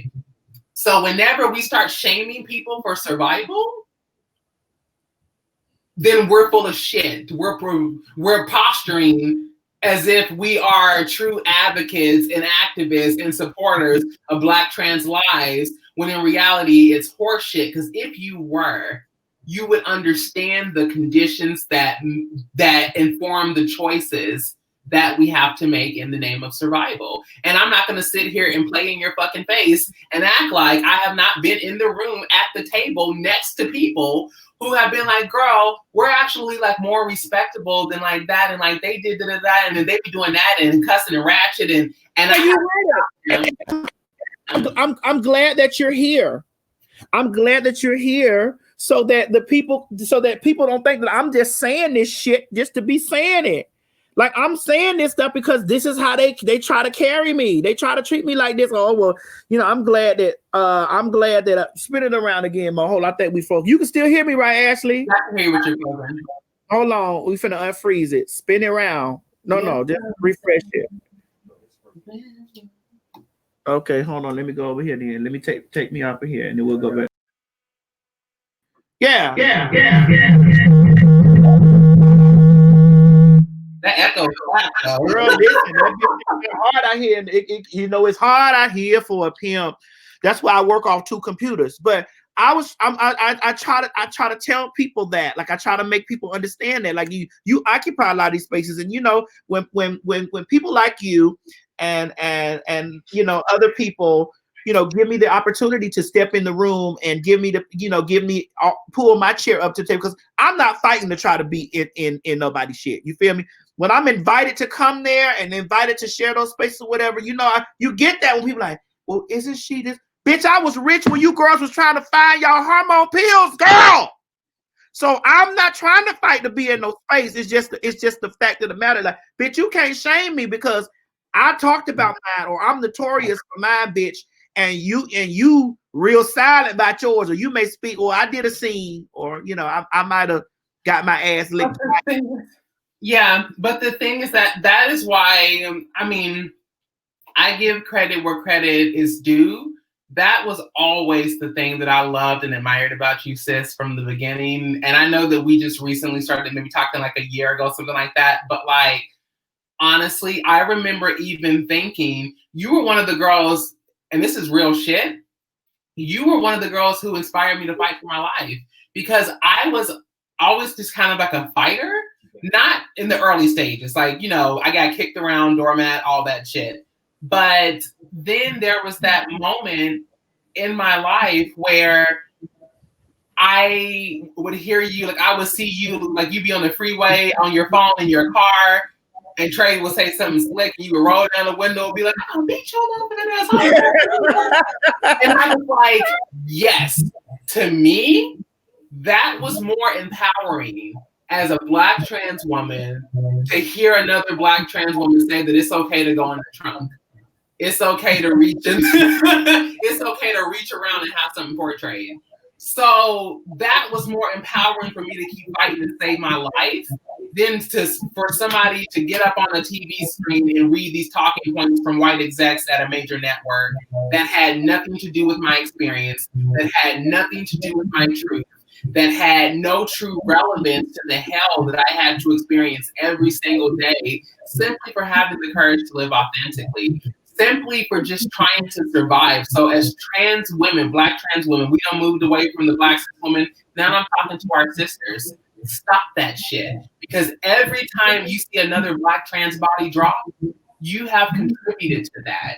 The more you continue to add these conversations that shame the choices that we make in the name of survival. That's it. Yes. And I thank you for coming saying that word on here, because I've been authentic to me all day. I've been telling my girls, get money, bitch.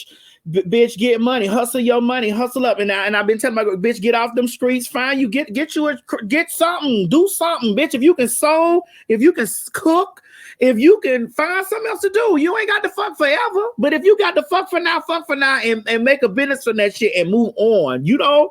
And I'm just blunt with it like that. Help is on the way. Help is on the way. That's why, again, when we get into these spaces, and this is why, like my personal platform is where it's at and it's blowing up the way that it is, because I'm not afraid to talk about those things. It's on my fucking Wikipedia page. Right. That I was a hoe, that I was homeless, that I was on drugs, that I was all of that. And I wear that shit as a badge of honor, because everything in my life that I thought made me broken, unworthy, undeserving, or any of that shit is now something that I wear as a symbol of strength and beauty. And more importantly, it's a light at the end of the tunnel for the girls who are still having to navigate the shadows of society. Right. Real. So it's my social responsibility. If you're not going to use your platform, get the fuck off of it. You don't belong there. You know what I mean? And so the girls, there are more other girls who are embracing their stories.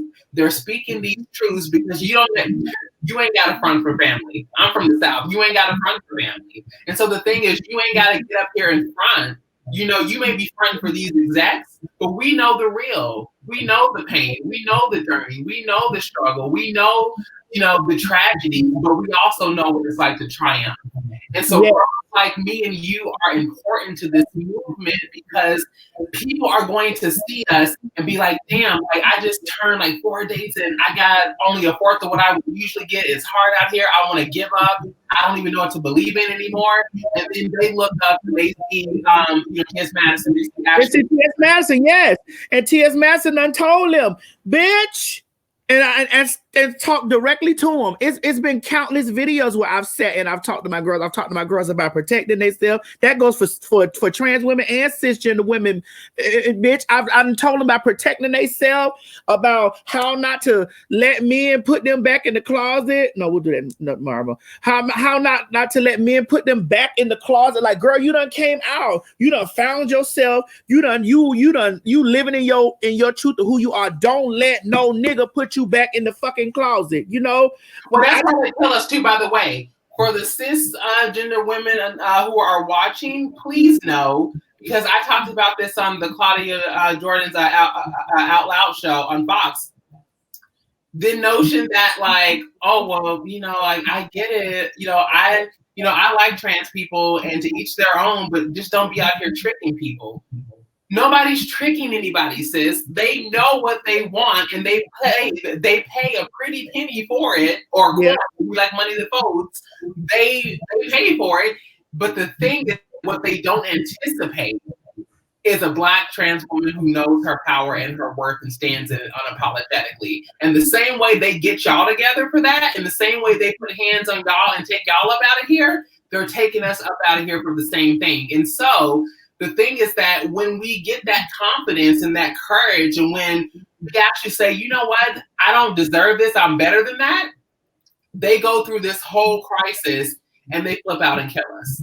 So just so we're clear, I just had to use that opportunity to cover that ground, that stop promulgating this dangerous, toxic, harmful narrative that all Black trans women or trans folks in general are out here tricking people. We ain't gotta trick nobody, sis. We don't. No, not in this day and time. Hell.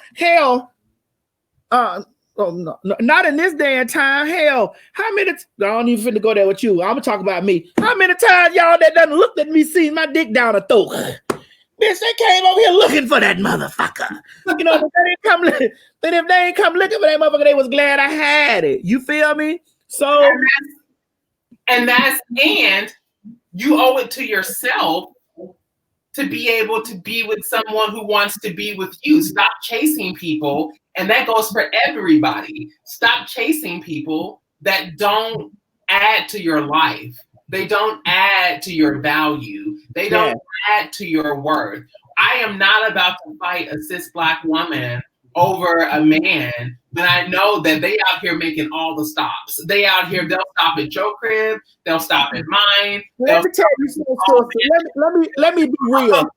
Sister, let me be real, all the way real, like I was real with you this morning. If you's a fat motherfucker, whether you's a fat bitch or a fat trans bitch, if you's an ugly motherfucker, ugly. If your nigga if your ass got a nigga that's creeping on the side with your ass, believe you me, I don't think all men is gay. I don't think all men is trans attracted. However, I think if a dick get hard, it'll work. And goddamn it, if you waking up saying it's morning, bitch, it's an opportunity, it's a possibility that nigga over there having another bitch saying that it's morning, and the bitch next to him might have a dick or might used to have had one. Goddamn it! So let's be 100% clear on that. Don't think that because you get what I'm saying, because bitch, don't think that he won't do it. Bitch, just don't think that. You feel me? Now, I ain't telling you that all men, because I don't believe that. No, and not only that, I'm not even interested. I've actually been, catch this, I have been abstinent. Oh, you about to get the real motherfucking exclusive. What happened? Tell me. I've been abstinent for like years. Like, I'm talking several. Like, I'm talking, I think maybe 2013, 2014. Oh yeah. You've been abstinent. Ashley Marie Preston does not, and that is why I have no problem bulldozing and barging right up into these blackity black spaces, because I'm not checking for none of you motherfuckers. I'm not checking for none of these men, honestly. It's because like I'm married to my hustle. I'm married to my career. I'm married to my mission to liberate trans folks, black trans folks especially, cisgender black women, all women. Like I'm working, you see me, like I'm working across all these communities. I see it. You on the front line. I see you marching. I see all that. I see it. Keeps me satisfied at night. You get me? That's just my truth. My truth is that my purpose, can't nobody do it for me like my purpose can do it. You get so let me tell you something. I get you, but let me tell you something. The other night I had company. God damn it. Girl, you better be careful. I had company. You didn't even know you was in a threesome. You had trade, but COVID was present. Girl, you better be. She was, but guess what? I was wrapped up, covered up, tangled up. I'm gonna use what the black children say. I was covered in the blood. Baby, I was covered. But listen, let me tell you something. I had to be touched. But I wasn't. I haven't been. My hide man's still intact. My hide man still is intact. So it's still a bird. Ain't nobody buried their bone in my backyard. The bone ain't been buried, but I did get the meat off the gristle. Now I did get the meat off the gristle. I was a gristle with it the other night. I am not mad. Like I'm waiting for someone to meet those qualifications. But shit, he was a gristle whistler too. But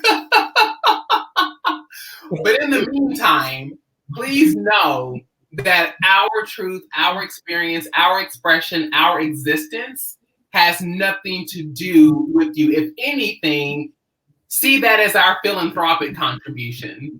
See us fucking with you as, as a contribution to society. But see, my girls know, like my real girls, let me tell you something, my real girls that follow me and been with me for years, just like you told me, you've been following me for 10 years. There's some girl, my girls been following me 10, 12, 15 years. People that have been following me for a long period of time. They know my heart and they know what it is. It's just that, the more places that I start, being seen in and stuff like that, the more people go try to find out, well, who she is or who is this or whatever. And then they come back with these falsities like, oh, well, she don't like black women, because there's countless videos of bitches, not women, bitches, fuck ass whole bitch ass hoes that be over there, feeling some type of way with that internal shit towards me. You feel me? They want to paint a picture out. I really don't try to give them hoes the time of day, but they stay on my shit, stay watching my motherfucking shit. But so there are times that I have to be like, hey, don't come here with that stuff. You know what I'm saying? I ain't with that. I mean, and it's important because I've always said we can't heal what we don't reveal. And so the thing is that sometimes, sis, you just got to make space for it. And I think that we did that today. We covered some grounds and we talk about some things, because we are never going to get free from any of this until we can name it, until we can talk about it, until we can get comfortable with having uncomfortable conversations. And more importantly, when we get to a place where we are able to afford one another the same compassion and redemption as we afford white supremacy. I'm going to say that all the way. That shit's going to be on my epitaph. You know, epitaph. Yeah, like that's what it is. It's real. That's it. And sister, just like, you know, I only knew how to be a woman from a woman. I was raised by women. I grew up with women. I learned how to be a hoe from a woman, a whole woman that sold her goddamn good pussy.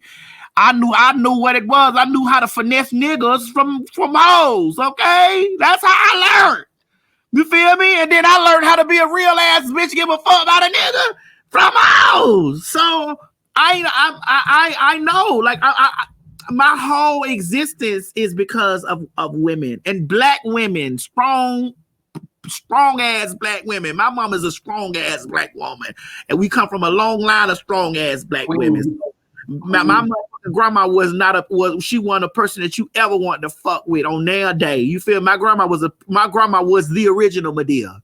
And she just pulled it out. She pulled the motherfucker out and shot the bitch numerous times. My aunt was the same way. So, you know, I was raised by this, and it hurts me and it makes me angry when I'm like, girl, are you fucking kidding me, bitch? Are you kidding me? I learned how to be a woman from a goddamn woman. You know, and plus, as many times as I done been out there fighting them hoes, niggas. That's how I learned how to fight, for getting this shit because it ain't motherfucking ass. Listen, that's the other piece. That's why, like, I was telling you last night, I was like, I don't play with Trey like that. I have something for Trey.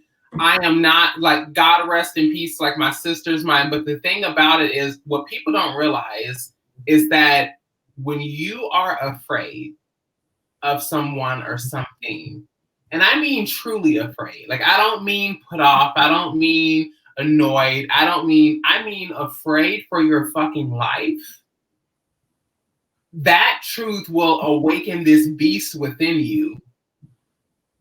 The sleeping dragons will rise. Like, I wish a motherfucker would. Yeah, I wish a motherfucker would. But sister, I'm telling you, that's how I learned how to fight, out there with my girlfriends. You know what I'm saying? With my girl. That's why I feel like it's also like cowardice. That's why, like, these days with these men killing us, I'm like, that's cowardice. Because you're not even, you know, like, granted, I don't condone violence, and nor does it break my heart. You don't, I do. But go ahead.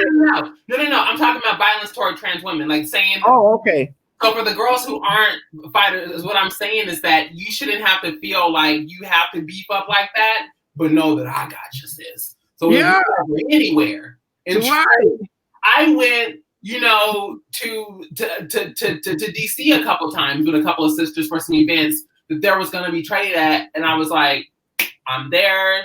I'm not. This is your time. You glow up. You shine. I'm gonna be in a backdrop with a ponytail and a t-shirt as well, like, waiting. Because the thing is that, like, you should be able to go places and live your life and not have to worry about scrapping or fighting for it. And so I'm not shaming any of the girls who aren't fighters, but that's not my truth. I come from a place where, you know, it ain't nothing to see cis black women going head up toe to toe with trade. So the majority of the women I know will bang it with a piece of trade. You feel me? They'll be banging it right with a piece of trade. Most women that I know will bang it with trade. Hey, I'm telling you, that's how I learned how to motherfucker really squabble. One, because, you know, I was a little smaller than folk, because I ain't always been this big. I was small at one point. And two, because, like, I would see them, the trade and my girlfriends, you know, having their little whole issues, you know. Who's gonna defend you? The police? No, I done seen my girlfriends, you know, like my fish friends. I done seen them. I mean, that's the question. Even, like, who's going? Like, you have to learn how to do that, because who's gonna defend you? The police? No. And I seen them out there fighting, you know, with the trade, girl. Cause that's their boyfriend, and he the jumping on her. Bitch, I'm jumping in on his ass too. But I learned to stop doing that because then it's just like, girl, here I go, cause she back with the nigga, and I'm over here, bitch, at the risk of getting a black eye, a black ass, bitch. But I don't know that Trey loved that though. Like low key, Trey loved that shit. Like Trey, there was Trey that thought they were gonna run up on me. And I puffed and blew their motherfucking ass down. Yeah, and blew their ass down. Friends and respect and, you know, da-da-da. And then I'm getting a text at 2 a.m. Like, they give all that. Like, you know. No. But I was finna see now Trey put their hands on my girlfriends. They weren't finna do that. I don't give a fuck. That's why when people talk about this shit about, like, we don't like black cis women. It's like, what are you talking about?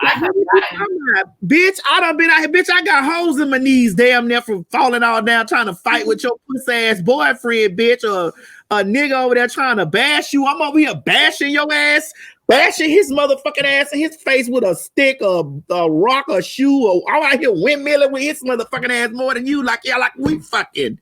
Yeah. Bitch, I'm protecting your ass. And we love y'all for it too, because God rest her soul, Malaysia Booker, she did end up getting killed. But in that first attack, when she was getting whooped on and they were stomping her out, I saw a bunch of cis black women, which media's fucked up because media was like, there was men and women. And it's like, no, bitch, the women were trying to drag her away so that trade couldn't get to her. So we see y'all, and as you should, when you see these motherfuckers out here promulgating transphobic shit and violence toward us, it is your job to intervene because most of the time they're doing it for you. They're whooping our asses and killing us for you so that you don't question their masculinity and their manhood, because ultimately some cis black women feel that they need their men to be hyper masculinized because society only affords fragility and vulnerability and softness and womanhood to white women. We don't, or Asian women sometimes even. Black women have always been put in conditions that require us to beef up. And so because we've had to do that, we've then passed the buck and the responsibility onto black men to have to perform this masculinity in a way that's actually doing the opposite, and it's killing us. So it's all tied.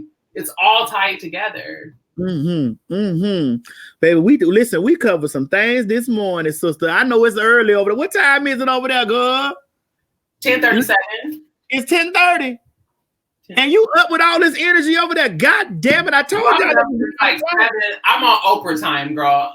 I'm on Oprah time. Overtime.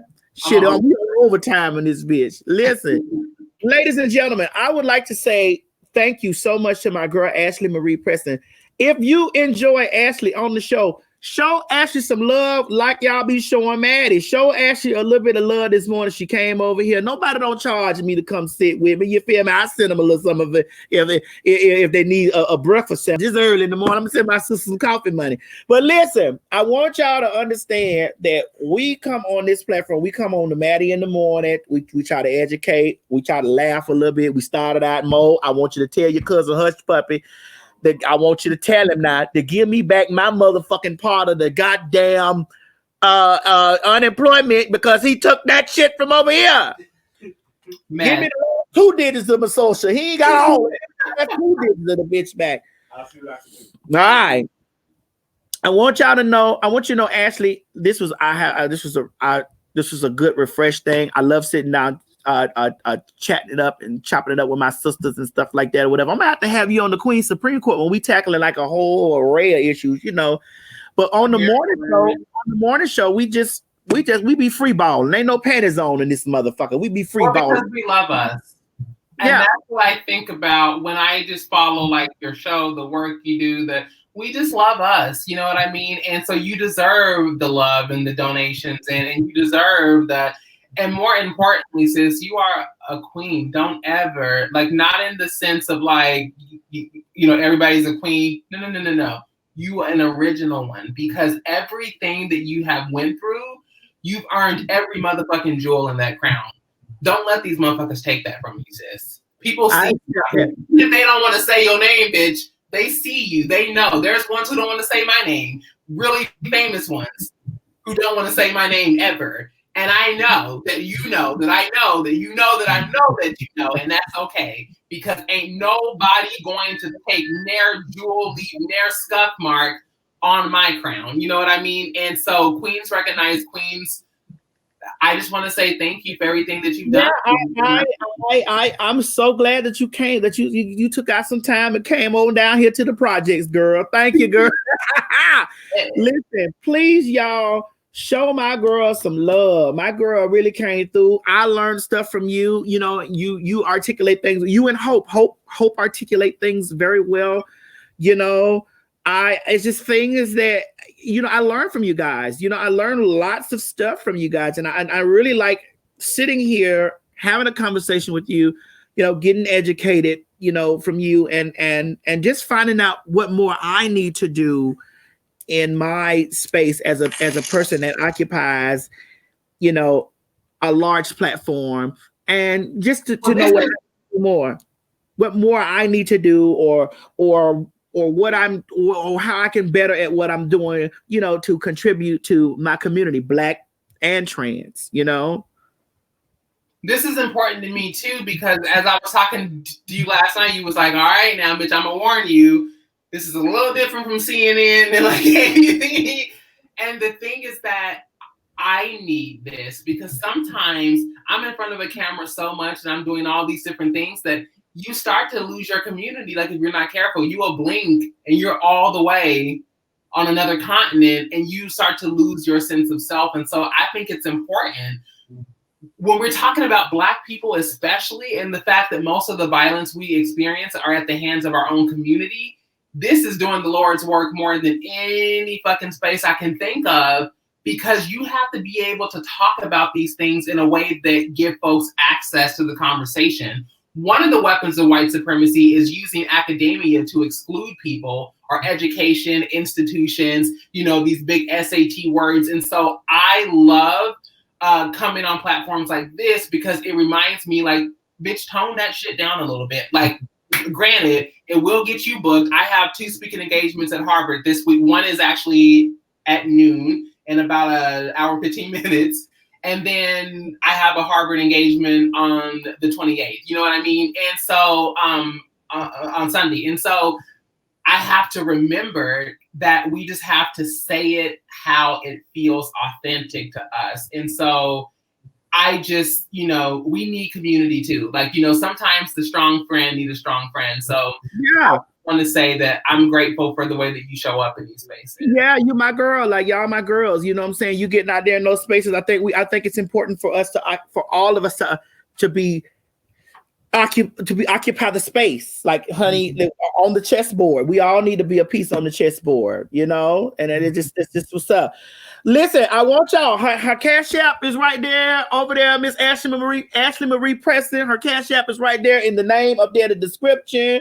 You know, I want to say thank you very much again, K Black. Thank you, Bailey. Thank you very much. Cedric's, come on, Cedric's, the LPN. My God, today. Rashawn Galloway, Kalani Alvin Kurtman. Woo! Oh my God, you from Oakland. Yeah, Oakland, California. Brittany Benefield, boom. This cis Black gender woman loves and appreciates. I love you too, baby. I love you. Natasha Kelly, listen, thank you for the dinner $1, girl. Thank you. Jamankia Eborn. Jamankia, how you tell me how to wait a minute. Jim. Oh, that's one of my friends on Twitter, I think. And yeah. I know who you're talking about, actually. Her last name starts with a E, I think. Or there. Eborn. Yeah. Thank you, boo. They were tweeting. They were tweeting the whole time. Like, literally. Yeah. Like, quotes. Thank you, baby, for loving me the long way. Now, sister, please write me and tell me how to put I'm hood. So I Oh my God. Natasha Kelly. Roy. God damn it. Roy said I'm a bitch. Roy, you look that's all. Roy also sent love. I got thank you to Garrick, to Natasha Kelly, Nikki McGee, Taylor Smith, Eric B, Jason, Roy for that love offering. Marquita, Roy came through, baby. Murdoch, Julius Walker, Rashawn Galloway, Dr. Kalani Alvin Kurtman, Roderick. Thank y'all so much. Oh my God, Vaughn Constable, thank you very much. Thank you, baby. Dorothea Marks, yes, ma'am. Come on, Chancey Starks, yes. Listen, I love when you listen. They show the girls love. Yeah. Oi, Javier, Sergio, Yamiko. See, this is, oh my God, Yamiko came through. See, that's Yeah. what I'm saying. See. Thank you, Adrian Scipio. Thank you, my baby. Thank you very much, Adrian. Listen, this is how you can continue to speak truth to power. Because if you didn't have community supporting you, then like they control all of the avenues, all of the media, all of the platforms, so it's up to us to love on us and support us. yes. Troy Nelius Wayman. Ooh, now I like that name. That's a piece of trade named Troy Nelius. Troy Nelius. That's old piece of trade. See, sister, you don't like the trades no more. I still like the trade, even though I ain't having no trade. Right? Well, wait a minute. What? Yeah. You married to the game right now. Yeah. Well, it's also like, I guess, I just turned 36 on the 7th. My birthday just passed. And so it's one of those things where, 36 is like a Southern 46 sometimes. Like, you know what I mean? Like, we just like. Girl, I'm 40. I'm finna be 43. So what in the hell is 43 in the But you give though that aunt, like that one aunt who everybody else is wearing church hats and all that, and like you just like pop up. Like, hey y'all, hey, I'm that aunt that's still sexy. I'm the aunt that you got to grab that man and be like, listen, that bitch will fuck you. Let me bring you that old nasty dirty bitch will fuck you, and that bitch will make some potato salad that you won't leave. You won't come back home. Latoya Vargas, thank you, baby. Christopher Hanley, thank you. Cassie Walker. Kingdom Come. My God, today you got old big dick name. Kingdom Come. Damn. Sister, did you enjoy yourself over here? I did. It was healing. Because sometimes we just need to be in spaces where we can just be. That's it. Be. Oh my God. I had a really good time with you this morning. And I hope the mob looking out for you, because the mob don't play. Listen, my fan base don't play at all. They done been with me for over a decade. Like you done been following me for over a decade. God damn it. Damn, you say you 36. Like I'm over here talking about I'm 43. Shit. I look good. We're together too. somebody called me. In fact, one of the trans guy who asked me to speak at Harvard, he was like, yes, and as an elder, I'm so grateful. I said, as an elder. Listen, we look good though. We look good. Black don't crack like a motherfucker. Goddamn. NYC boss, thank you, baby. Thank you. Come on for the love offering, baby, baby, baby. Can't you see? Got to have it. My body's like a temple. Worship me. I feel like Aphrodite in a 90, baby. Oh my goodness. Yeah. So Ashley, tell them where they can follow you at on all your social media. Definitely. So I don't keep you from Harvard. Ashley Marie Preston, ASHLEE. Well, it's on the screen. The way that it is without the $sign, that's what my Instagram is. My Twitter is Ashley 2E's M Preston. And then my Facebook is Ashley Marie Preston. And I leave my profile public because I didn't want a fan page. Like I just merged it. And we're there to have conversations. So stop through. All right. Okay. So that's on Instagram, Facebook, and Twitter. Mm-hmm. But on Twitter, my name is too long, I guess. So it's Ashley M. Preston. But on Facebook, it's Ashley Marie Preston. And on Instagram, it's Ashley Marie Preston. So, sister, are you a Cancer? Or Gemini. Are you a Gemini like my baby? My baby's a Gemini. That's why I like that's why I love my Gemini. That's why she was like, no, on my show, I get a little bit. I'm like, you ain't never met a Gemini then. Because I'll be on CNN talking about and the ways in which we're disproportionately impacted by the violence that and then all of a sudden I'll come on here and be like, bitch. Yeah. I love my Geminis, baby. I love my Geminis because my baby's a Gemini. Hold on, let me get this thing. Because I do this, even though we're in Cancer season. We're in Cancer season. June 21st. Her birthday was the day for yesterday. We in Cancer season, but you know the best things is Libras, but you know that's a stir. Neither here nor there. Yeah, I love Libras. One of my Libras. Yeah, we air signs. That's how we air signs. So that's why we merge like that. That's why we come together like dick and pussy come together. God damn it. So because your birthday was last week and it's also Cancer season, I need to do what I do every morning. And I got to let the children know this right here. Happy birthday to you.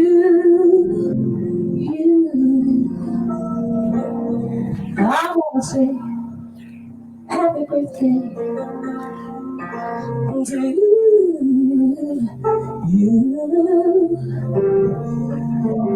I want to say happy birthday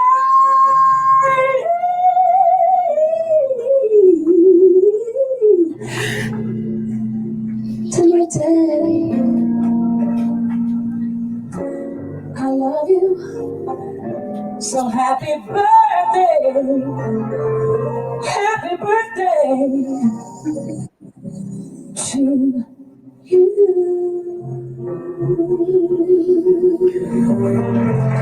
But I'm going to extend it. How old are you now? How old are you now? How old? How old? I know how old you are now.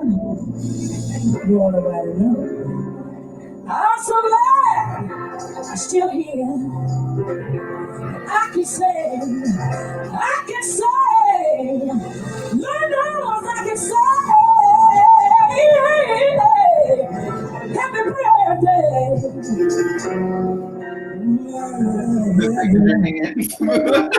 Happy birthday to you.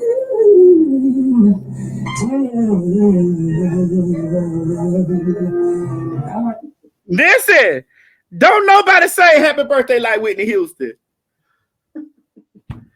I had to do the extended version because I had to go back over in June to wish my Geminis happy birthday, and I had to do the whole extended version all the way over there for the Cancer. You know we hold a grudge, so please believe that we didn't forget that you didn't announce. Baby, Whitney took that happy birthday to church.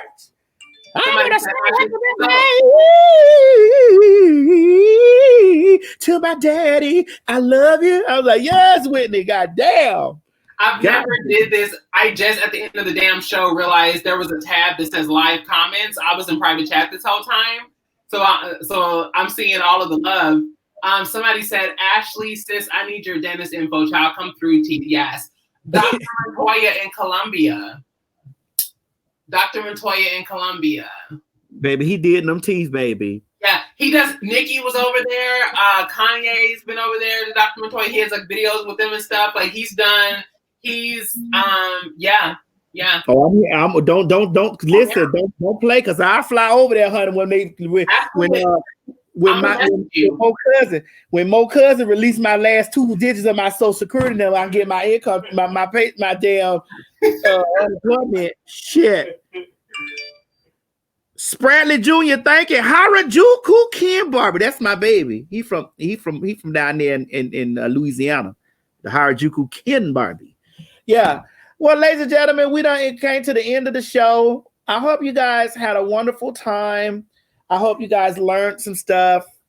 If you were offended, I didn't mean to offend you. That wasn't the point of our show. We just wanted to show love, and we wanted to thank you, Vashti 7. God damn it.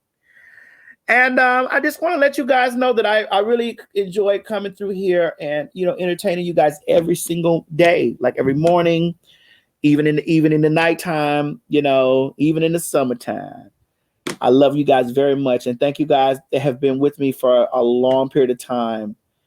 And y'all told me to stop doing Mo. Mo, they want me to stop doing you.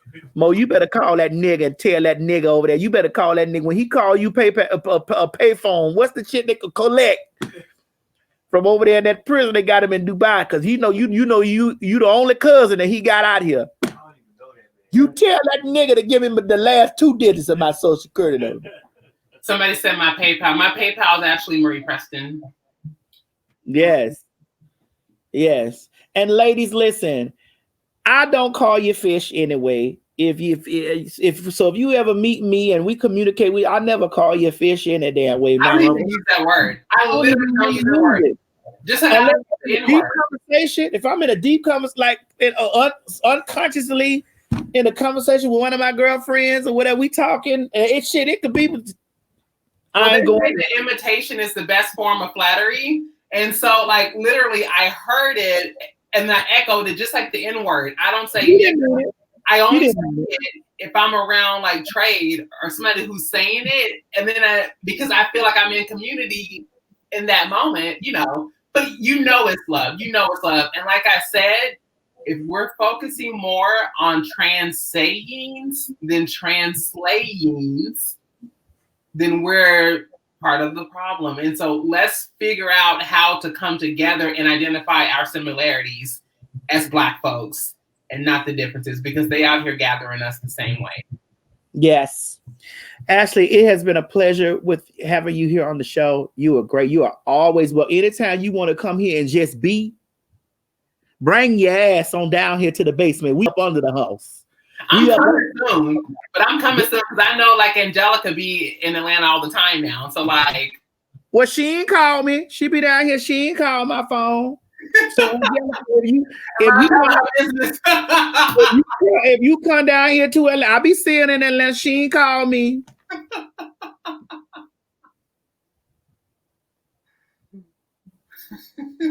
She ain't call me. She ain't text me. Nothing. She got my phone number. I don't be bothering her because I know she busy. They be working and stuff. I'm vegan, so we're gonna have to figure out some of that vegan soul food. I know they got it down there. You vegan? Mm-hmm. I've been vegan for a minute.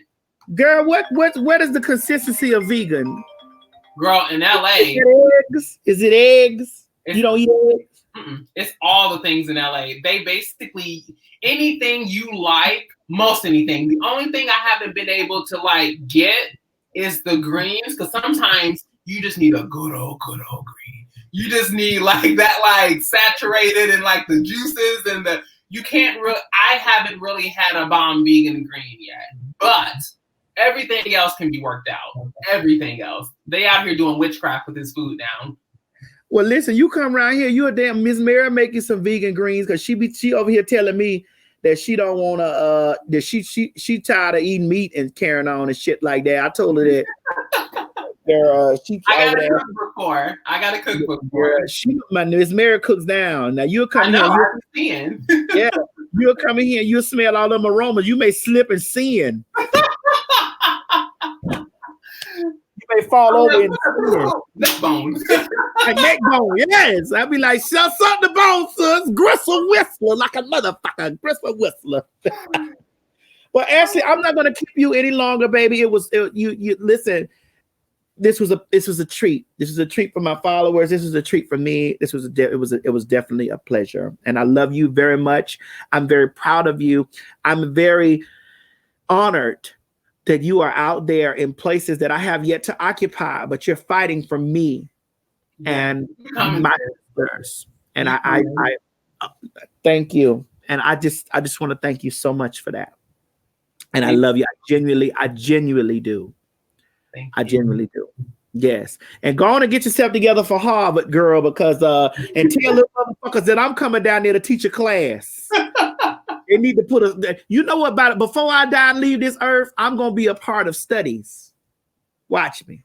I put that in the universe. Because you know we're talking about legislation and sex workers. That's the next wave. There needs to be protections for sex workers across the land, federal protections, because sex work is real work. You know, I haven't done it in years. It's not my path. It's not my journey. And as someone who's had that career in the past and has found a way to like move it and make it into something more tangible and sustainable, that's a whole motherfucking course. You may want to check out Yale. Yale is doing some pretty out of the box stuff too. Yale need to hit me up so they can listen. I need all my badass trans girls, bitch, to come through and learn about the TS and learn about those intricate ways on how to survive in this motherfucking world when it's not given to you, bitch. You got to make your way. It's gonna be the TS Make a Way Studies course. Bitch. That's what it's gonna be. Now you carry your ass on over there to damn Harvard and tell them bitches I'm on my motherfucking way with my pocketbook and my Brazil on, and they better not try shit in that bitch. Oh, you know they'll live. They'll be proud of you. You know they live for all that. They like that shit, honey. Tell them I got a big dick and I come down there with some big titties and tell them, I want all you white motherfuckers in here to keep your eyes on me. If I even catch you looking at another motherfucker, I'm gonna beat your ass like a runaway slave.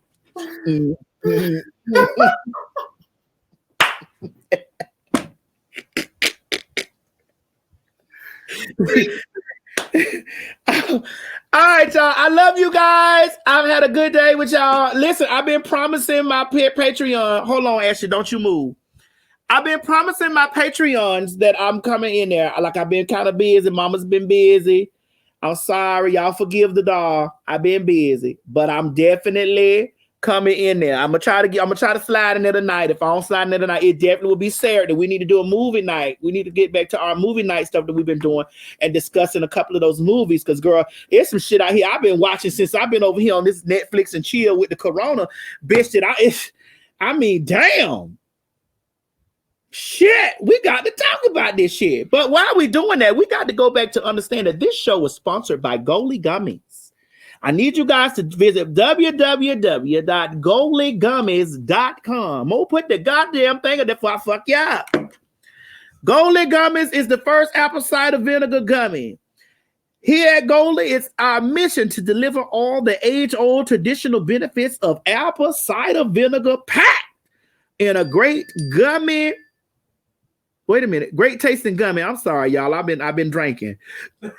Making it a daily health essential. Our gummies is made here in California in an FDA-registered CGMP certified and allergen-free facility with vegan, gelatin-free, gluten-free, and the highest quality of organic ingredients. I'm telling you, this shit will help you for your digestive system. It detoxify you. It get the spots off your ass because it improves the complexion.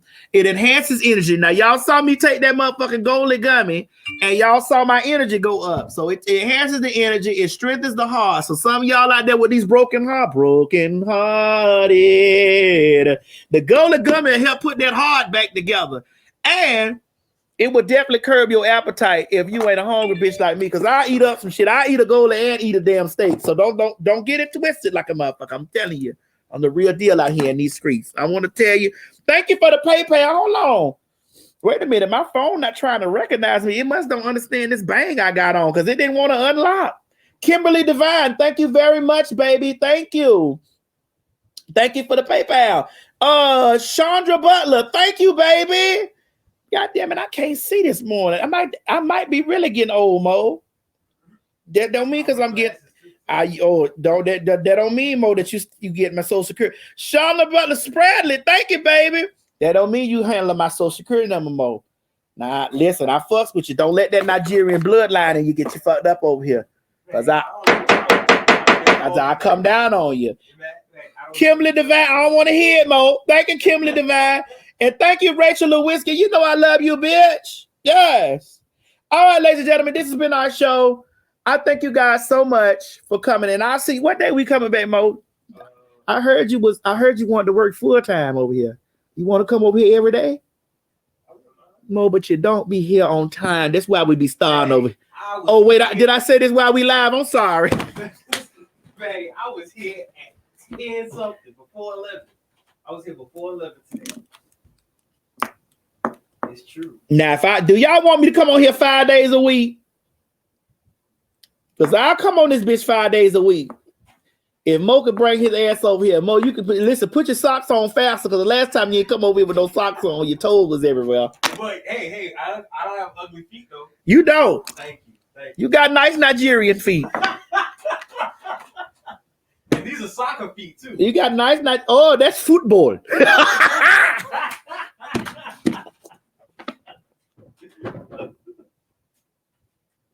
Mo, you make me be messy. You love to make me hit you.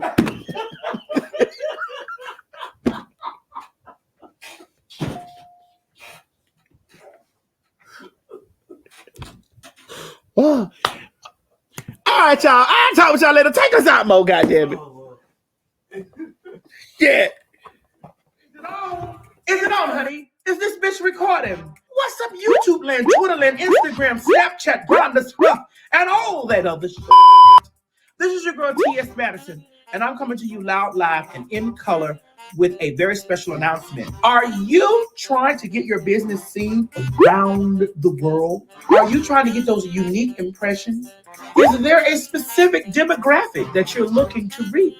Well, look no further, honey. I'm your girl. We're currently running specials for our sponsorship packages that will boost your business. Email me at booktsmadison@gmail.com. Advertise with us today. See you soon. Bye. Shh. Quit talking and listen. Get over to my Patreon right now so that you can receive some exclusive content from the TS herself. Who you said? The TS.